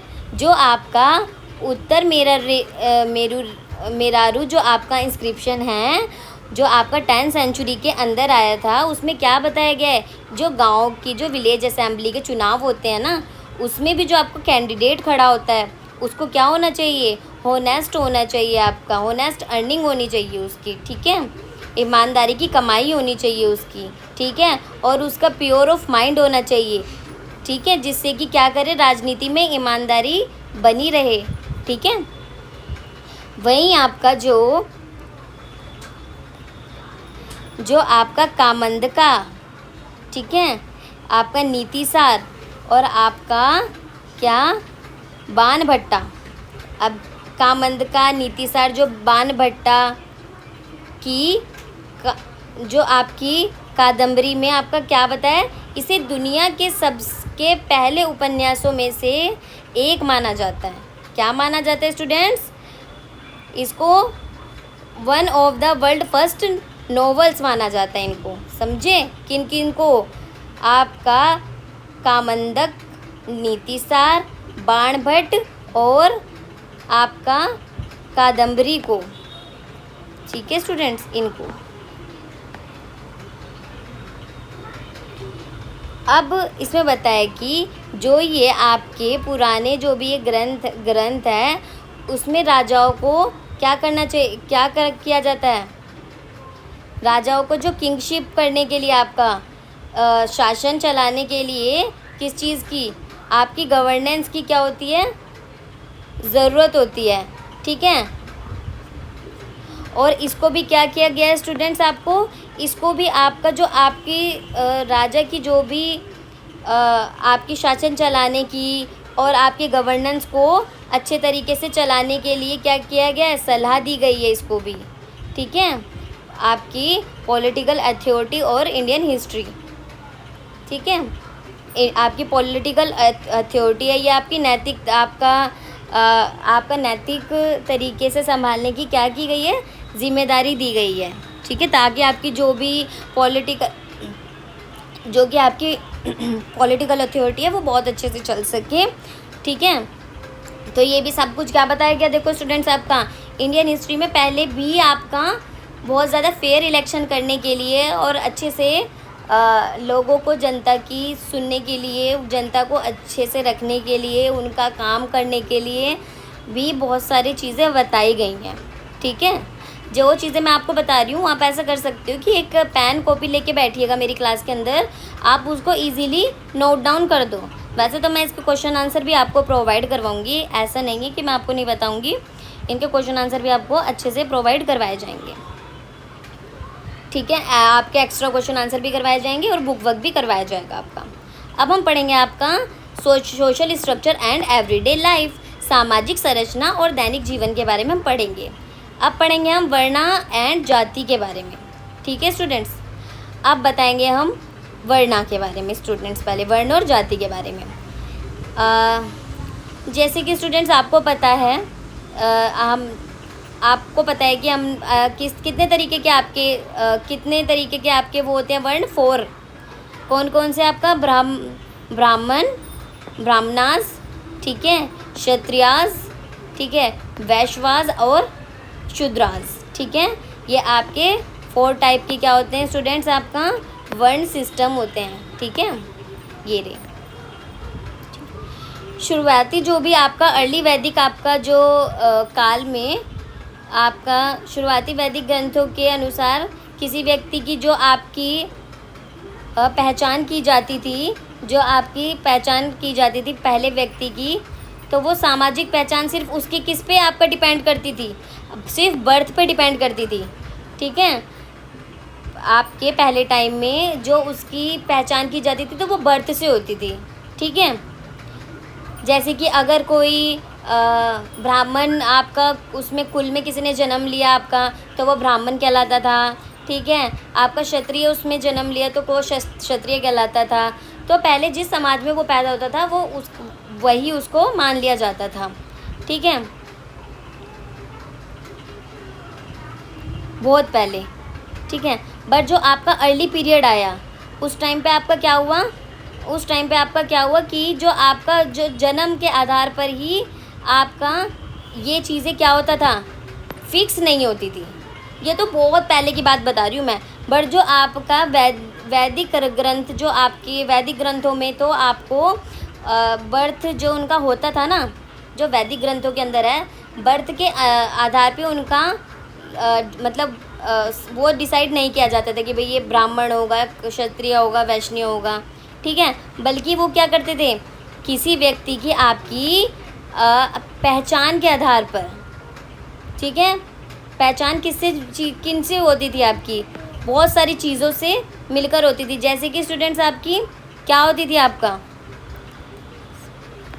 आपकी इसके अंदर क्या क्या इंक्लूड थी, इथेंसिटी, ठीक है, उसका क्षेत्र, सब ग्रुप्स, क्या उसका उसका गांव, ठीक है,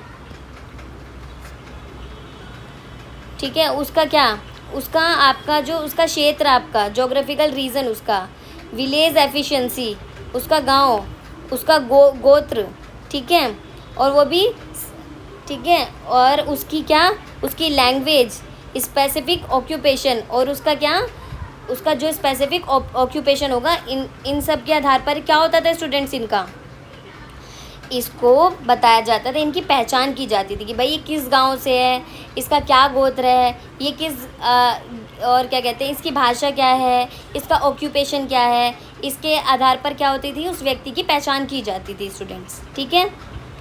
तो फिर क्या हुआ स्टूडेंट्स, उस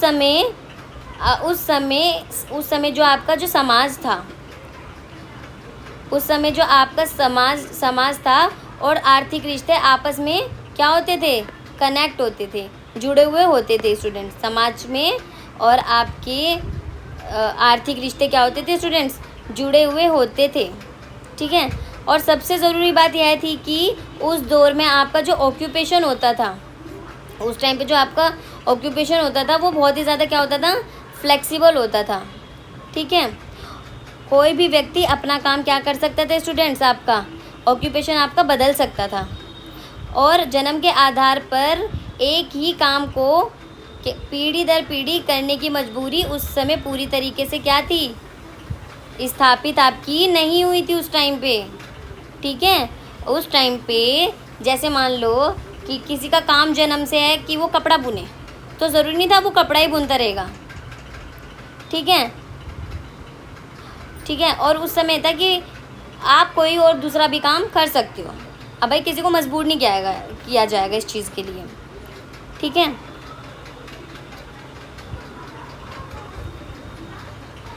अब स्टूडेंट्स क्या बताया गया इसके अंदर आपका, ऋग्वेद के अंदर आपका इसके अंदर एक बताया गया है, इसके अंदर नीचे बता सकते हैं आपका एक एग्जाम्पल देखिए, श्लोक के थ्रू बताया गया है। इसमें कवि ने बताया है कि मैं एक कवि हूँ, मेरे पिता एक आपका चिकित्सक हैं और मेरी माँ अनाज पीसती है, ग्राइंडर फॉर ऑफ कॉर्न आपका, और हम सब अलग अलग काम करते हैं, लेकिन धन की इच्छा रखते हुए हम एक साथ वैसे ही रहते हैं जैसे गाय भैंस एक आपका उसमें रहती हैं आपका।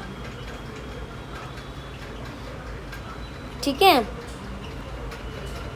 तो बस यही सब चीज़ें होती हैं स्टूडेंट्स, यही सब आपका बताया गया है। ठीक है,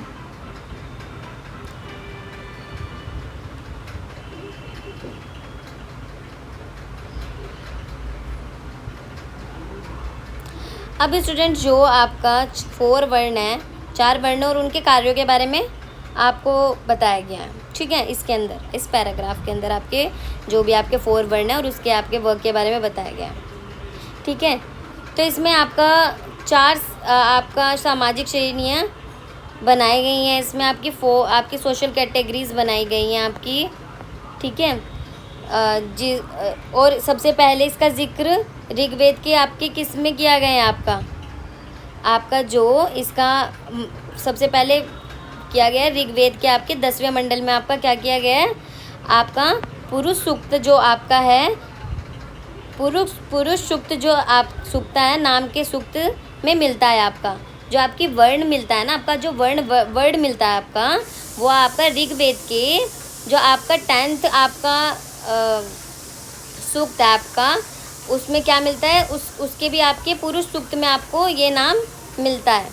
समय के साथ साथ आपका over a period of time social categories varnas come to be associated with specific role and task. अब समय के साथ इन चारों वर्णों के लिए कुछ खास काम तय किए गए। अब बताएंगे स्टूडेंट्स इन 4 वर्णों के लिए टाइम के अकॉर्डिंग क्या क्या काम तय किए गए। जो आपका ब्राह्मणास था, ये क्या काम करता था, इसका मुख्य कार्य क्या था, study and teach Vedas and other scared text. अब ये क्या करता था, वेदों को और आपके पवित्र ग्रंथों को क्या करता था, पढ़ता था और आपका पढ़ाता था। इसके अलावा स्टूडेंट्स क्या करता था, ये यज्ञनाश करता था, यज्ञ करते थे, और क्या स्टूडेंट्स क्या करते थे, ये दान देते थे। ठीक है, गिफ्ट देते थे। वहीं आपका क्षत्रिय, ठीक है, क्षत्रिय क्या करते थे, इनका मुख्य काम क्या था students, protecting people and administrating justice. इनका क्या काम था, आपका युद्ध करना, लोगों की रक्षा करना और क्या करना, न्याय व्यवस्था संभालना था। ठीक है, एडमिनिस्ट्रेटिव जस्टिस। ठीक है, they were also expected to study scriptures. ठीक है, अब ये क्या करते थे स्टूडेंट,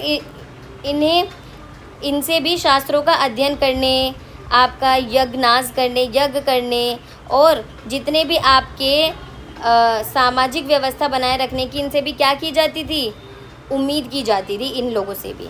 ठीक है, और वहीं आपका जो वैश्य है आपका, ठीक है, वैश्यनाश जो भी आपका, वो क्या करते थे, आपकी इकोनॉमिक एक्टिविटी करते थे, जैसे क्या क्या, एग्रीकल्चर खेती करते थे आपका, पशुपालन करते थे आपका, और व्यापार करते थे, ट्रेड करते थे। ये भी आपके धार्मिक ग्रंथों की क्या करता था, आपका अध्ययन करता था आपका।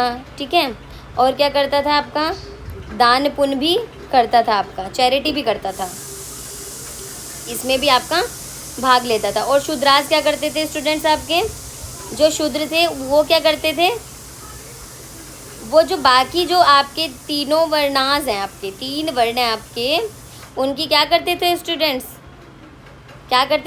उनकी वो सेवा करते थे। क्या करते थे, उनकी सेवा और सहायता करते थे। और प्रैक्टिकली क्या करते थे वो स्टूडेंट्स, प्रैक्टिकली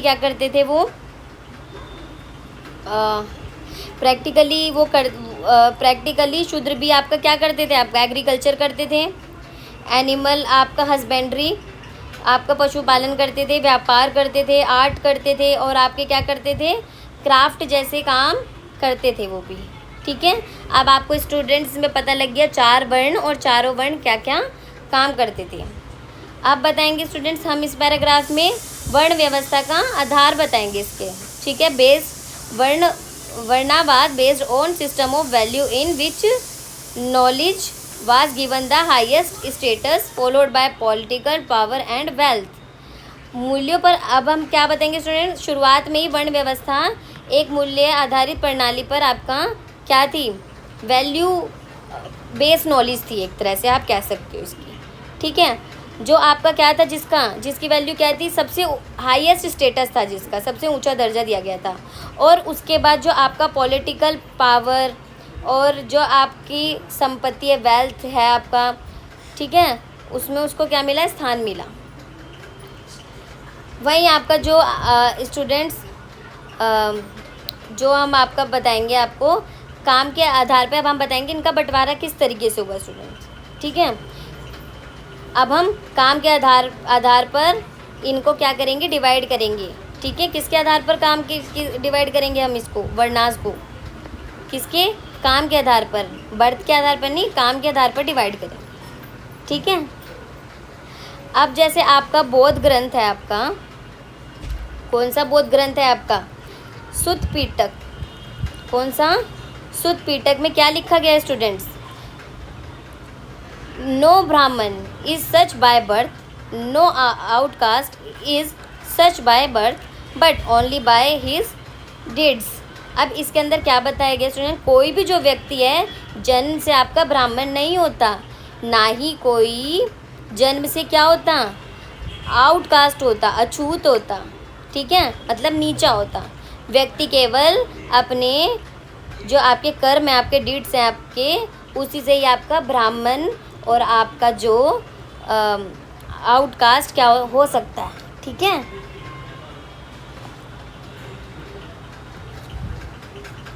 तो स्टूडेंट्स अब स्टार्टिंग में इस व्यवस्था में बहुत ही ज़्यादा क्या थी, फ्लेक्सिबिलिटी थी, लेकिन आपका समय के साथ साथ क्या हुआ, ये जो फ्लेक्सिबिलिटी हुई ये रिड्यूस होती चली गई। ये आपकी फ्लेक्सिबिलिटी क्या हो गई स्टूडेंट्स, रिड्यूस होती चली गई। अब क्या हुआ स्टूडेंट्स, ग्रेजुअली आपका जो सोशल स्ट्रक्चर है कॉल्ड जाति, ठीक है। अब धीरे धीरे समाज में क्या आया, नया नाम आया, क्या आया, जाति नाम की एक नई और एक अलग क्या बना आपका एक अलग क्या बना, सामाजिक संरचना का जन्म हुआ है स्टूडेंट्स। पहले तो आप वर्ण देख रहे थे, अब क्या बना, धीरे धीरे करके ये जाति में कन्वर्ट हो गया, ठीक है। इसके पीछे आपके क्या हैं, कुछ रीज़न है स्टूडेंट्स, ठीक है।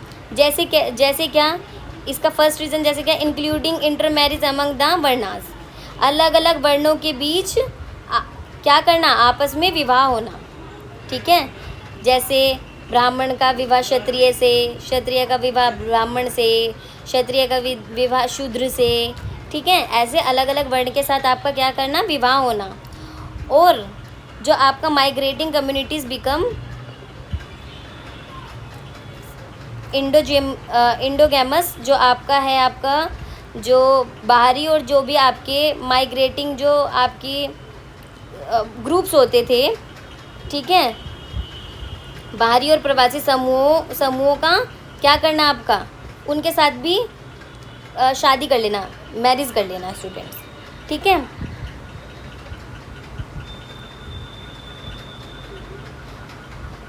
तो स्टूडेंट्स अब हम आपको बताएंगे कि will the number of varnas was fixed.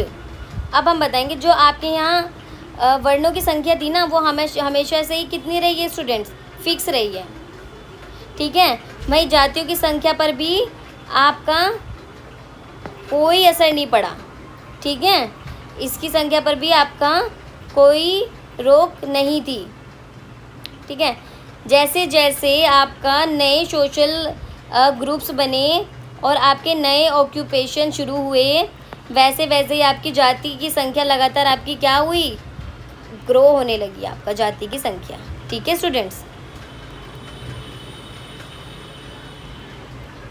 अब एंडोगेमी का क्या मतलब होता है स्टूडेंट्स, आपका अंतर्विवाह का क्या मतलब होता है, इसके अंदर क्या बताया गया। अब the practicing of marrying within one social group, community, clan और tribe. It is a social custom in which people are expected to choose marriage partner from within the same group. अब इसका मतलब क्या होता है students? अपने ही सामाजिक समूह, जो आपके खुद के जो सामाजिक समूह और समुदाय, ठीक है, आपकी कास्ट के भीतर ही आपका शादी करना, ठीक है, ठीक है, अपने लोग अपने ही कास्ट के अंदर शादी कर रहे हैं, अपनी कास्ट के बाहर शादी नहीं कर रहे, ठीक है, इसका मतलब ये होता है।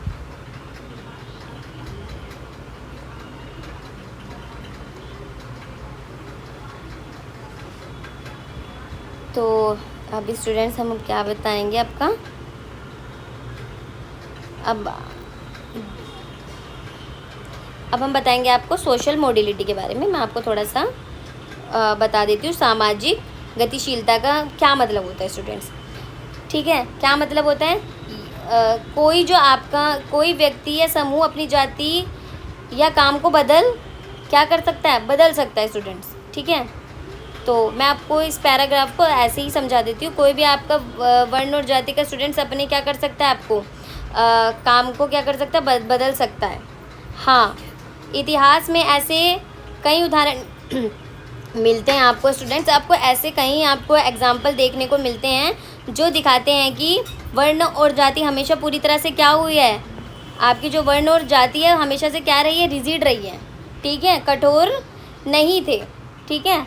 आपका क्या दिखाते हैं, वर्ण और जाति कठोर रिजिड नहीं थे, ठीक है, नॉट ऑलवेज रिजिड, ठीक है। इतिहास में कई ऐसे राजा हुए हैं या ऐसे कई आपके जो क्षत्रिय नहीं थे, आपके बहुत सारे ऐसे आपके रूरल रहे हैं जिनका बैकग्राउंड बिल्कुल भी आपका क्या नहीं था, क्षत्रियास वाला बैकग्राउंड नहीं था स्टूडेंट्स, ठीक है। अब जैसे आपका इसमें कौन कौन से ऐसे राजा रहे हैं जो क्षत्रिय नहीं थे, जैसे नंद हो गए आपके, ठीक है, मौर्य हो गए, शुंग हो गए, सातवाहन हो गए, ठीक है, वाकाटक हो गए आपके, गुप्ताज हो गए आपके, ठीक है, पुष्यभूति हो गए। ऐसे ऐसे जो राजवंश है ये लोग क्षत्रिय नहीं थे, बट फिर भी क्या बन गए, ये क्या बने स्टूडेंट्स, ये फिर भी क्या बन गए, राजा बने, ठीक है। अब इसमें आपका एक एग्जाम्पल इसमें दे रखा है कि जैसे काम बदलने के उदाहरण आपको इसके अंदर बताया गया है students. Occupation mobility with in social groups के बारे में आपको बताया गया है। जैसे आपका मंदसौर का जो आपका इंस्क्रिप्शन है, आपका मंदसौर का जो आपका शिलालेख है जो 43 CE के अंदर बना था, उसके अंदर जो आपका एक गिल्ड का जिक्र होता है, एक समूह का जिक्र होता है जो आपका गुजरात के कहाँ रहता था, जो आपके गुजरात के लाट क्षेत्र से लेके आपका जो मध्य प्रदेश का जो आपका दशपुरा आपका जो क्षेत्र था में आकर क्या हुआ था, बस गया था। कहाँ से, गुजरात से आकर वो आपका मध्य प्रदेश में आकर बस गया था। ये बुनकर सिर्फ क्या करते थे, कपड़ा ही नहीं बुनते थे, ये क्या थे, ये सिर्फ और सिर्फ कपड़ा नहीं बुनते थे स्टूडेंट्स, बल्कि ये क्या करते थे, ये आपका तीरंदाजी भी करते थे, एस्ट्रोलॉजी भी करते थे, और भी बहुत सारे दूसरे ऑक्यूपेशन आपके करते थे, दूसरे काम भी करते थे। तो स्टूडेंट्स आपका इस पैराग्राफ में यही सब चीज़ें बताई गई हैं, ये आप खुद भी रीड कर सकते हो, बहुत इजी है ये। अगर आपको फिर भी इसे समझने में कोई प्रॉब्लम आ रही है तो आप मुझे बता सकते हो कमेंट में, मैं आपको ये भी कवर करवा दूँगी। अब स्टूडेंट हम बताने वाले हैं फैमिली और सोसाइटी के बारे में, ठीक है। किसके बारे में बताने वाले हैं, आपका फैमिली और सोसाइटी के बारे में बताने वाले हैं, ठीक है। अब वैदिक सोसाइटी द कुला formed the smallest and the most basic social unit. जो आपकी वैदिक काल के अंदर जो आपकी कुला थी ना, जो आपकी कुल थी, वो आपकी कौन सी यूनिट होती थी, आपकी सबसे छोटी आपकी यूनिट मानी जाती थी, ठीक है। It was connected to large political structure through the village और ग्राम, और जो आपका ग्राम होता था वो आपका विलेज की एक छोटी यूनिट होती थी। दी कंसिस्टेड ऑफ सर्वलर फैमिली, ठीक है। और क्या होता था स्टूडेंट्स, ये आपकी जो सर्वलर फैमिली होती थी ना, उस पर डिपेंड थी।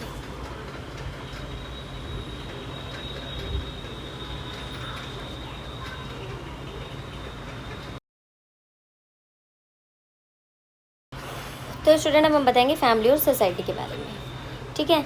परिवार और समाज की संरचना के बारे में बताएंगे। जो आपका वैदिक काल है, वैदिक काल में जो आपका समाज है, ठीक है, वैदिक काल में जो आपको समाज और राजनीतिक व्यवस्था की यूनिट्स है ना, उसके बारे में पढ़ेंगे इसमें, ठीक है। सबसे पहले हम बताएंगे कुला के बारे में। यह वैदिक समाज की सबसे क्या है, छोटी यूनिट है आपकी, ठीक है। और आपके जो भी इसका अर्थ क्या होता है स्टूडेंट्स, आपका इसका अर्थ होता है स्टूडेंट्स फैमिली, ठीक है। दूसरा क्या है आपका ग्रामा, ठीक है। ये कई परिवारों को मिलकर एक गांव बनता है, ठीक है स्टूडेंट्स। ये कई परिवारों को मिलकर क्या आपको बनाती है, आपकी ग्रामा गांव को बनाती है, ठीक है।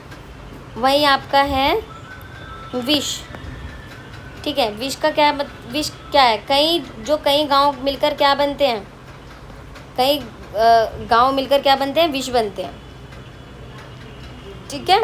और इसके मुखिया को क्या बोलते थे स्टूडेंट्स, हम जो यहाँ का लीडर होता था उसको क्या बोलते थे, विशपति कहते थे हम इसको, ठीक है।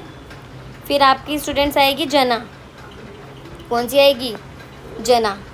जो आपका विश से ऊपर क्या होते थे स्टूडेंट्स, जन होते थे, लोग होते थे, ठीक है। और उनके जो आपका प्रोटेक्टर, चीफ प्रोटेक्टर कौन होते थे जना के, जो राजा होते थे। समझ में आई, ठीक है। सबसे छोटी यूनिट कौन सी होती थी स्टूडेंट्स, आपकी ये आपकी कुला, जो आपकी सबसे छोटी यूनिट हो गई, ठीक है। फिर कुला से ऊपर कौन सी यूनिट होती थी आपकी, ग्रामा, ठीक है।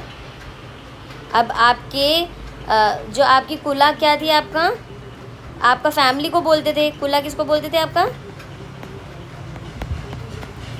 अब फैमिली मिलके क्या बनाती थी, फैमिली मिलकर क्या बनाती थी, एक विलेज बनाती थी, जिसको हम क्या बोलते थे, ग्रामा, ठीक है। और कई गाँव को मिलाकर क्या बनता था स्टूडेंट्स, क्या बनता था, विशा, ठीक है। कई विलेजेस मिलकर क्या बनते थे, विशा, ठीक है। और जो आपके लोग थे, जो आपका जन था, जना, वो आपका किससे ऊपर रखा गया था, विश से भी ऊपर रखा गया था। और जिनको कौन प्रोटेक्ट करता था, इनको कौन प्रोटेक्ट करता था, राजा प्रोटेक्ट करता था जना को, ठीक है, लोगों को। तो समझ में आया स्टूडेंट्स आपको स्ट्रक्चर, तो यही होता है आपका इसके बारे में, ठीक है। अब हम बताएंगे आपका पैट्रिनियल, ठीक है। किसके बारे में आपको बताएंगे, हम पितृसत्ता के बारे में आपको बताएंगे। पितृसत्ता, पितृवंश किसे कहते हैं, ठीक है। ये एक ऐसी सामाजिक व्यवस्था होती है जिसमें परिवार की पहचान किससे की जाती है स्टूडेंट्स। ये ऐसा सिस्टम होता है जिसकी आपकी पहचान, आइडेंटिटी किससे की जाएगी, आपकी पिता से आपकी पहचान होती है। फिर ये आइडेंटिटी किसके पास चली जाएगी, पिता से पुत्र के पास चली जाएगी, ठीक है। तो मतलब इसमें जो मेन जो लीडर होता है ना फैमिली का, वो क्या होगा, एक मेल होगा, कभी पुत्र होगा, कभी पिता होगा, कभी ग्रैंडसन होगा, ठीक है, ग्रैंडफादर होगा। तो ये सब चीज़ें हमारी आपकी लाइन टू लाइन चलती रहेंगी, ठीक है। अब ये आपका देखो यहाँ पे भी क्लियर हो गया और ये चीज़ें आपकी यहाँ पे भी क्लियर हो गई वैसे तो। अब हम आपको किसके बारे में बताएंगे स्टूडेंट्स, अब हम आपको बताएंगे गोत्रा के बारे में, गोत्रा के बारे में बताएंगे, गोत्र के बारे में। गोत्र का संबंध भी किससे होता है स्टूडेंट्स, आपका जो आपका पितृवंश से ही आपका होता है। अब इनका मूल पूर्वज इनका कौन सा होता है आपका, जो इनका मूल पूर्वज होता था, जो आमतौर पर कई आपके जो वैदिक ऋषि होते थे। गोत्र के बारे में बता रखा है कि भाई किसका गोत्र आपका क्या किस तरीके से डिफाइन किया जाता था, एक तरह से बता रखा है। और जो भी आपके आमतौर पर कोई एक वैदिक ऋषि होते थे, ठीक है, कोई एक वैदिक ऋषि होते थे। और जो गोत्र का मुख्य काम क्या होता था, ये आपका किस चीज़ में यूज़ किए जाते थे, आपका traditional linked to Vedic stage. Gotra affiliation often play important role for regulating marriage practices as well. तो क्या किया जाता था स्टूडेंट्स, ये आपका जितनी भी आपकी शादी विवाह के नियम को तय करना होता था, इसका मतलब गोत्र का, ठीक है। गोत्र का मतलब क्या होता था स्टूडेंट, शादी विवाह को तय करना। जैसे एक ही गोत्र में शादी क्या होता है, नहीं की जाती, देख सकते हो ना आप, एक ही गोत्र के अंदर कहीं कहीं यहाँ पे शादी नहीं करते हैं स्टूडेंट्स। अब हम क्या बताएंगे, अब हम बताएंगे जीवन के 4 आश्रमास के बारे में। किसके बारे में बताएंगे, 4 आश्रमास के बारे में बताएंगे हम, ठीक है। ठीक है, अब वैदिक विचार, अब आपका एक व्यक्ति के पूरे जीवन को आपका इसके अंदर किसके अंदर 4 पार्ट्स के अंदर डिवाइड किया, आपके जो पार्ट्स के अंदर डिवाइड किया, मतलब जो आपके 4 आश्रमास होते हैं ना उसके अंदर डिवाइड किया गया स्टूडेंट, ताकि आपका सोसाइटी के अंदर क्या बना रहे, बैलेंस बना रहे, ठीक है। पहला जो आपका आश्रम होता है वो कौन सा होता है स्टूडेंट्स, आपका ब्रह्मचर्य। कौन सा होता है स्टूडेंट्स, आपका स्टूडेंट्स फर्स्ट आश्रम होता है आपका ब्रह्मचर्य, जो होता है आपका फर्स्ट आश्रम होता है, ठीक है। तो अब इसके अंदर आपका क्या बताया, इसके अंदर जो आपका क्या बताया जाता है स्टूडेंट्स, जो आपका ब्रह्मचर्य होता है इसके अंदर आपका क्या बताया जाता है।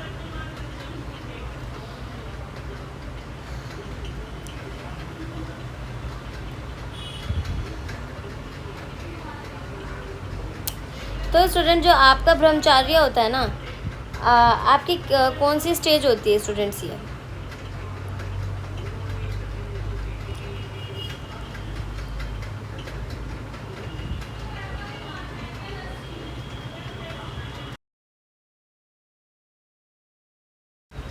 तो स्टूडेंट्स इसके अंदर आपको आपके जीवन के 4 आश्रम के बारे में आपके ऊपर 5.8 वाला जो डायग्राम है इसके अंदर बताया गया। जैसे फर्स्ट आपका ब्रह्मचर्य, तो जो ब्रह्मचर्य थी वो कौन सी स्टूडेंट एज होती थी, स्टेज ऑफ स्टूडेंटशिप की, ठीक है। ये आपका एक स्टूडेंट वाला आपकी लाइफ होती थी, इसमें क्या करने होती थी, आपको स्टडी करनी होती थी स्टूडेंट्स, ठीक है। यहाँ व्यक्ति क्या करता था, यहाँ पे बच्चों को क्या टीचर के पास, गुरु के पास रहकर आपका क्या करना पड़ता था, स्टडी करनी पड़ती थी, ठीक है, और आपको संस्कार दिए जाते थे इसके अंदर। वहीं आपका जो आपका गृहस्थ था, जो आपका आश्रम है गृहस्थ, वो कौन सी स्टेज होती थी, आपकी स्टेज ऑफ हाउस होल्डर की, ठीक है। इसमें क्या होता था, लोग धीरे धीरे क्या करते थे, आपका शादी करते थे, ठीक है, ठीक है। आपका इसमें शादी करते थे, कमाते थे, ठीक है, आपके बच्चों को पालते थे, देखो इसके अंदर आपका दिखाया भी गया, बच्चों को पालते थे, और आपके बहुत सारी आपकी जितनी भी सोशल आपकी सामाजिक जिम्मेदारियाँ हैं वो निभाते थे इसके अंदर, ठीक है। फिर आ गया वानप्रस्थ, जो आपका वानप्रस्थ आश्रम है, लाइफ ऑफ फॉरेस्ट। इसके अंदर क्या करते थे, व्यक्ति धीरे धीरे करके क्या करता था, अपने परिवार को, अपने बच्चों से अपने आप को दूर कर लेता था, ठीक है, और क्या करता था, जंगल की तरफ चला जाता था स्टूडेंट्स, और वहाँ जाकर क्या करता था, आपका पूजा पाठ करता था, आपको ईश्वर को याद करता था, साधना करता था इसमें आपका, ठीक है। फिर उसके बाद जो आपका लास्ट बचता है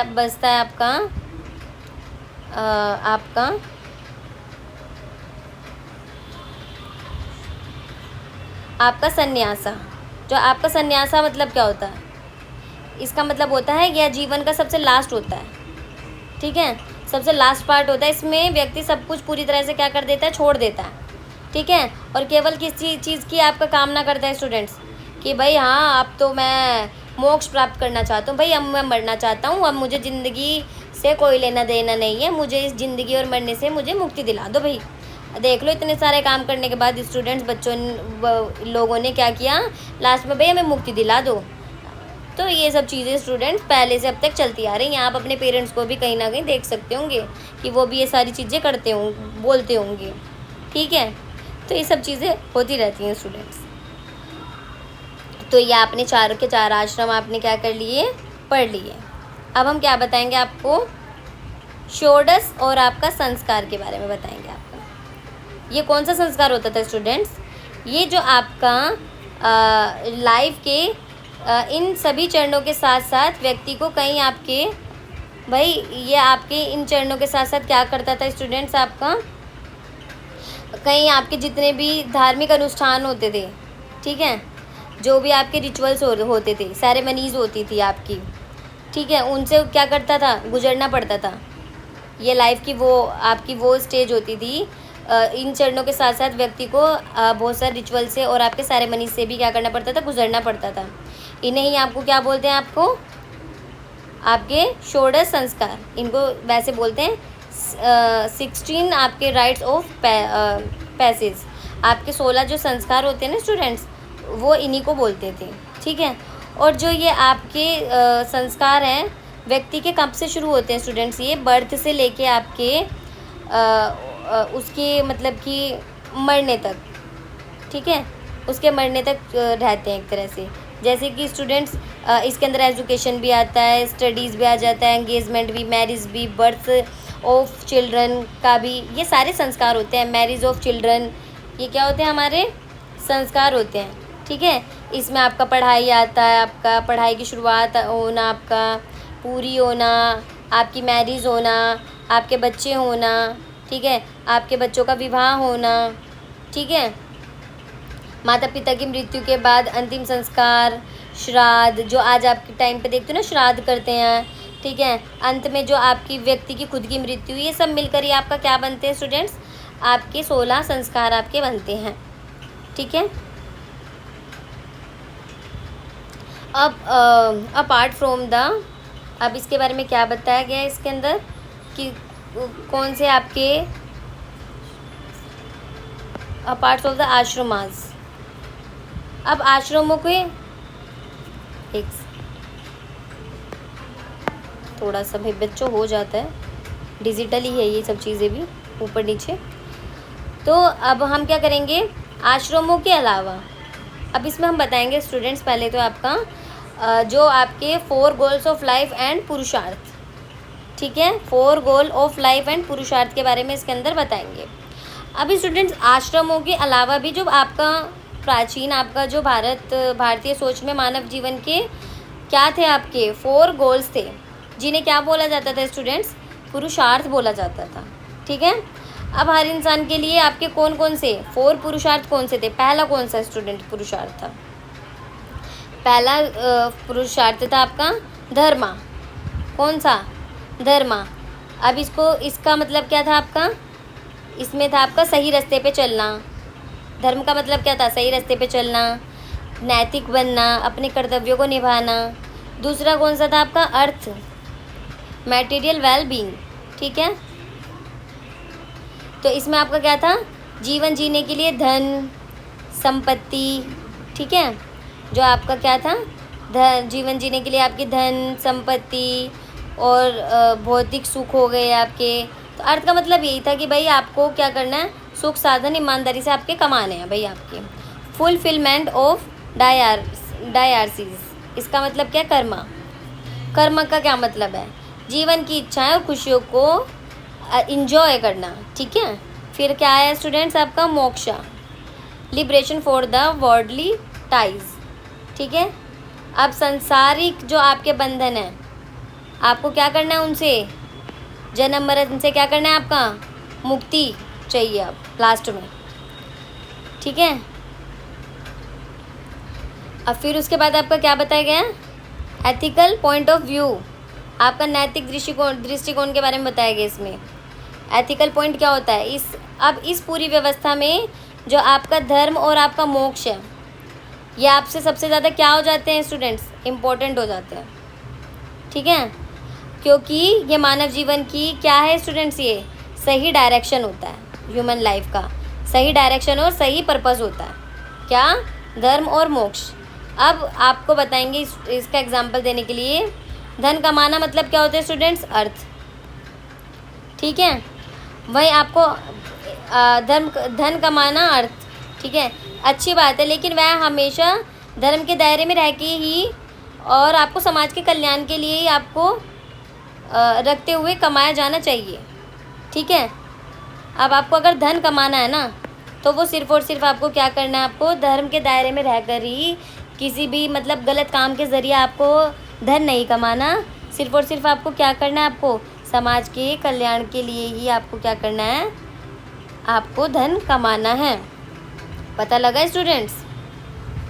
अब हम आपको क्या बताने वाले हैं? वुमेन के रोल के बारे में बताने वाले हैं। ठीक है, जो आपके पुराने टाइम में महिलाओं की स्थिति के बारे में इस टाइम पे बताने वाले हैं। अब स्टूडेंट्स, अब हम पहले बात करेंगे, इसमें 2 टाइम पीरियड के बारे में बात की गई है स्टूडेंट्स। पहले हम क्या करेंगे, वैदिक टाइम पीरियड की बात करेंगे कि उस टाइम पे आपकी वुमेन की कंडीशन आपकी किस तरीके की थी। तो women held a high respectful आपका पोजीशन इन सोसाइटी। उस टाइम पे जो वैदिक काल में महिलाओं को समाज में बहुत ही आपको ऊंचा और सम्मानजनक क्या मिलता था, स्थान प्राप्त था। ठीक है, जो आपकी महिलाएं होती थी वो क्या करती थी, participate scholarly learn and the certain आपका कॉन्टेक्स्ट। आपका क्या करती थी इसमें महिलाएं पढ़ाई लिखाई में बढ़ चढ़ कर हिस्सा लेती थी। कई बार वो क्या करती थी, आपका जो आपके पति आपके पुरुषों के साथ आपके क्या करती थी, आपके जो आपके रिचुअल्स होते थे ना वो भी करती थी, आपकी उसका भी हिस्सा बनती थी स्टूडेंट्स। ठीक है, और जो आपके आपका जो ग्रंथों महिलाएं क्या करती थी, कई बार जो महिलाएं होती थी ना वो क्या करती थी, आपका रथ भी आपका क्या करती थी, रथ भी दौड़ाती थी। ठीक है, और बहुत सारे कामों में क्या करती थी, भाग लेती थी। अब स्टूडेंट एक एग्जांपल अब इसमें दिया गया, जैसे सभा सामाजिक और राजनीतिक बैठकों में भी शामिल होती थी। ठीक है, सभा और समिति। ठीक है, ये आपके 2 वो बताए गए हैं। ये क्या होता था आपका, किसमें आपके काम लेती थी, सभा और समिति। सभा जैसी सामाजिक व राजनीतिक बैठकों में भी क्या करती थी, भाग लेती थी, और आपका रथ भी दौड़ाती थी महिलाएं। ठीक है, सामाजिक भागीदारी देख रहे हो अब आपकी महिलाओं की। ठीक है, अब वहीं आपका बताया गया है आपका ऋग्वेद में बताया गया ट्रेडिशनली आपके वुमेन सेजेस के बारे में, महिला ऋषियों के बारे में। ऋग्वेद में कई आपके भजनों की रचना आपकी किसने की है, आपकी महिलाओं ने की है। ठीक है, जिसमें कुछ का नाम क्या है, आपका अपाला। ठीक है, अपाला हो गया आपका, विश्वारा हो गया आपका। ठीक है, और कौन सा, घोषा हो गया आपका, लोप मुद्रा हो गया आपका। यह आपकी बहुत सारी ऐसी महिलाएं जिन्होंने क्या करा स्टूडेंट्स, आपका कई आपके ग्रंथों को भी लिखा, कई भजनों को भी इन्होंने लिखा था। यह उनकी क्या थी, एक उनकी बौद्धिक क्षमता थी स्टूडेंट्स। ठीक है, वहीं आपका जो वैदिक संस्कृति में वैदिक संस्कृति के अंदर जो आपका उषा है, उषा जिसे किसे क्या बोलते हैं, आपका गॉडेस ऑफ डॉन, आपका बोलते हैं भोर की देवी। वहीं आपका अदिति है, अदिति किसको बोलते हैं, आपका मदर ऑफ द गॉड्स, देवताओं की माता। जैसे देवियों को बहुत ही ज़्यादा क्या किया जाता था, बहुत ही आपका महत्वपूर्ण समझा जाता था स्टूडेंट्स। ठीक है, और आपका जो वैदिक काल के बाद के जो ग्रंथों में भी महिलाओं के प्रति क्या आपकी सम्मान की परंपरा दिखाई देती है। ठीक है, वैदिक काल के बाद भी आपका जो ट्रेडिशनल रिस्पेक्ट फॉर वुमेन आपका किस में दिखाई देती है, आपकी वैदिक पीरियड के बाद भी जो आपका मनुस्मृति है। मनुस्मृति में भी है आपका एक क्या है, आपका प्रसिद्ध श्लोक आपका यहाँ पे आपका दिया गया है।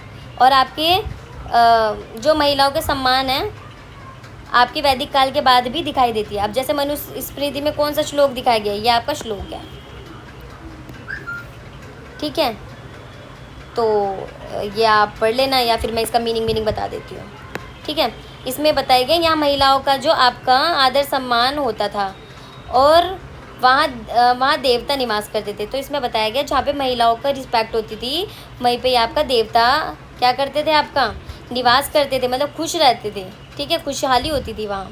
और जहाँ उनका सम्मान नहीं होता था वहाँ किए गए सारे जितने भी आपके पवित्र काम होते थे वो सारे क्या होते थे, आपके बेकार होते थे स्टूडेंट। ठीक है, क्या होते थे स्टूडेंट्स, बेकार होते थे।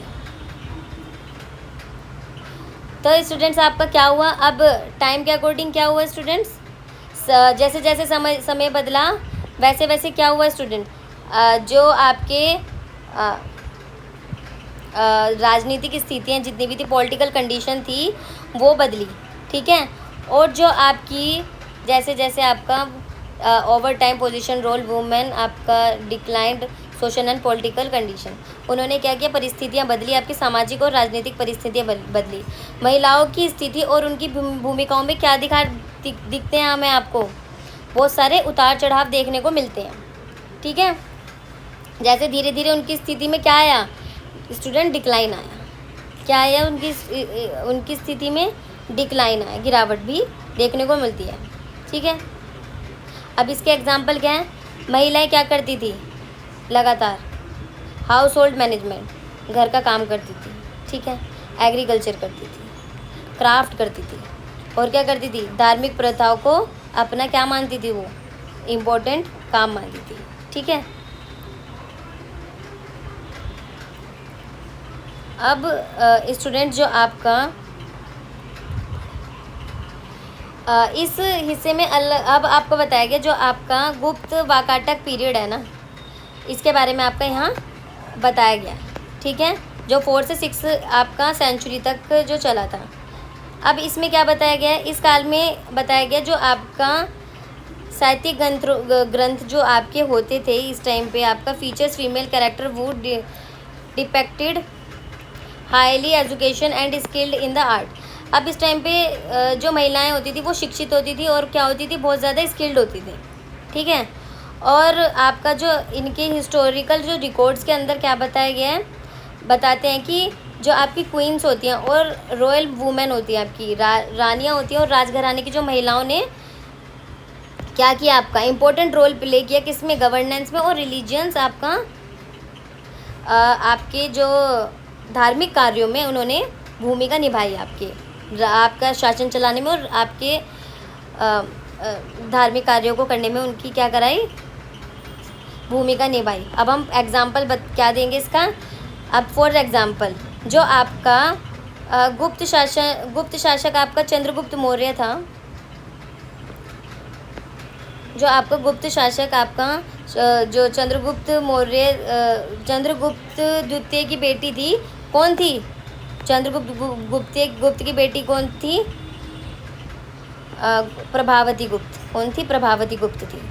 ठीक है। ने क्या किया था स्टूडेंट्स, आपका जो आपका वाकाटक जो किंगडम था, वाटक साम्राज्य में क्या किया, आपका रीजेंट किया, वो क्या बनी, रीजेंट बनी, कार्यवाहक शासक बनी। ठीक है। और उन्होंने अपने नाम से ही क्या किया, लैंड ग्रांट्स भी किया था स्टूडेंट्स, भूमि को दान में भी दिया था। ठीक है। ऑल्सो अपेयर फॉर डोनर सर्वलर votive inscription for the post Maurya period. Maurya काल से कई आपके दान वाले जो आपके इंस्क्रिप्शन हैं में महिलाओं के आपके क्या देखे गए हैं, आपके नाम देखे गए हैं स्टूडेंट्स। वुमेन के क्या देखे गए हैं स्टूडेंट्स, आपके नाम देखे गए हैं, जितने भी आपके वो थे, क्या बोलते हैं इसको, शिलालेख थे जितने भी आपके। ठीक है। जो आपके दान वाले शिलालेख थे उसके अंदर आपके मिले हैं। वहीं आपको स्टूडेंट्स हम आपको बताएंगे किसके बारे में, आप बताएंगे अब आपके संगम साहित्य के बारे में बताएंगे। ठीक है। दूसरा तो स्टूडेंट जो आपका संगम लिटरेचर था ना, संगम साहित्य में भी महिलाओं ने किस में आपका पार्टिसिपेट किया था, आपका किस में आपका समाज और आपके इकनॉमी में उन्होंने क्या किया था, आपका पार्टिसिपेट किया था। ठीक है। और वो क्या करती थी, आपके बहुत सारे काम करती थी। कि कौन कौन से काम करती थी, खेती से रिलेटेड आपके बहुत सारे काम करती थी, जैसे प्लांटिंग करना, वीडिंग करना आपका। ठीक है। निराई करना आपका, प्लांटिंग करना आपका, हस्किंग करना आपका। ठीक है। एंड क्या करना, सफाई करना। तो ये सब आपका साफ़ करना, ये सब काम करती थी वो खेती से रिलेटेड। इसके अलावा भी वो बहुत सारे काम करती थी, जैसे आपका क्या करना, पशुपालन करना। ठीक है। फिशिंग करना, सोल्ट प्रोडक्शन करना, आपका मछली पकड़ना, नमक बनाना, माला बनाना, ये सारे काम करती थी। ठीक है। और जो आपका संगम साहित्य में प्रभावशाली महिलाओं का भी आपको जिक्र देखने को मिलता है। ठीक है, आपका एक प्रभावशाली महिलाओं का आपका जिक्र देखने को मिलता है, जैसे कि आपकी बताई गई है अव्यार। ठीक है, ये आपकी कौन थी, ये आपकी बहुत पोएटिस थी आपकी। ठीक है, क्या थी आपकी, कवित्री थी आपकी अव्यार। और यहाँ दूसरा नाम कौन सा है स्टूडेंट्स आपका, आपका वैनी क्वेत्यार, जो एक महिला क्या थी, वो वुमन पोटर थी। ठीक है, कुम्हार थी। महिलाओं ने क्या भी महिलाओं ने आपका क्या बनाए, महिलाओं ने जो आपके बर्ड्स होते हैं, आपका भाट, और आपकी dancing quite like their male counterparts contribute to culture. इन्होंने क्या किया स्टूडेंट, आपका जो नृत्यकी की मूर्ति जो होती है, आपकी जो नृत्य करती हुई जो मूर्ति भी में बनाई थी इन्होंने। ठीक है, जो आपका साउथ इंडिया के अंदर सांस्कृतिक जीवन में आपका क्या देखता है, ये बहुत बड़ा कल्चरल बदलाव देखता है। ठीक है, आगे चलकर जो आपके शिलालेख हैं, ठीक है, जो आपके शिलालेख है कौन सा आपका, सेम्बियन महादेवी। ठीक है, जैसे घराने की महिलाओं की गतिविधियों का उल्लेख आपको क्या मिलता है यहाँ पे। ठीक है, जिन्होंने क्या किया स्टूडेंट्स, मंदिरों को बनवाया, और क्या किया स्टूडेंट्स, ये कब की किस टाइम पीरियड की महिला थी, चोल पीरियड की। इन्होंने मंदिर को बनवाया और क्या किए, धार्मिक संस्थाओं का भी इन्होंने क्या किया, समर्थन दिया इन्होंने। तो स्टूडेंट्स आज की क्लास हम यहीं तक रखेंगे। अब हम आपको ये काफ़ी बड़ा चैप्टर है, तो इसका 4th पार्ट भी स्टूडेंट्स आपको कहीं ना कहीं क्या आपको देखने को ही मिलेगा। आपके रिलीजियस लाइफ और एमरजेंस ऑफ भक्ति के बारे में हम आपको बाद में पढ़ाएंगे नेक्स्ट क्लास में। तो स्टूडेंट्स आपको अगर कोई भी दिक्कत आ रही हो तो आप मेरे को कमेंट करके बताओ, और आप मेरी वीडियो को ज़्यादा से ज़्यादा शेयर करो। ठीक है, लाइक करो और सब्सक्राइब भी करो। Thank you.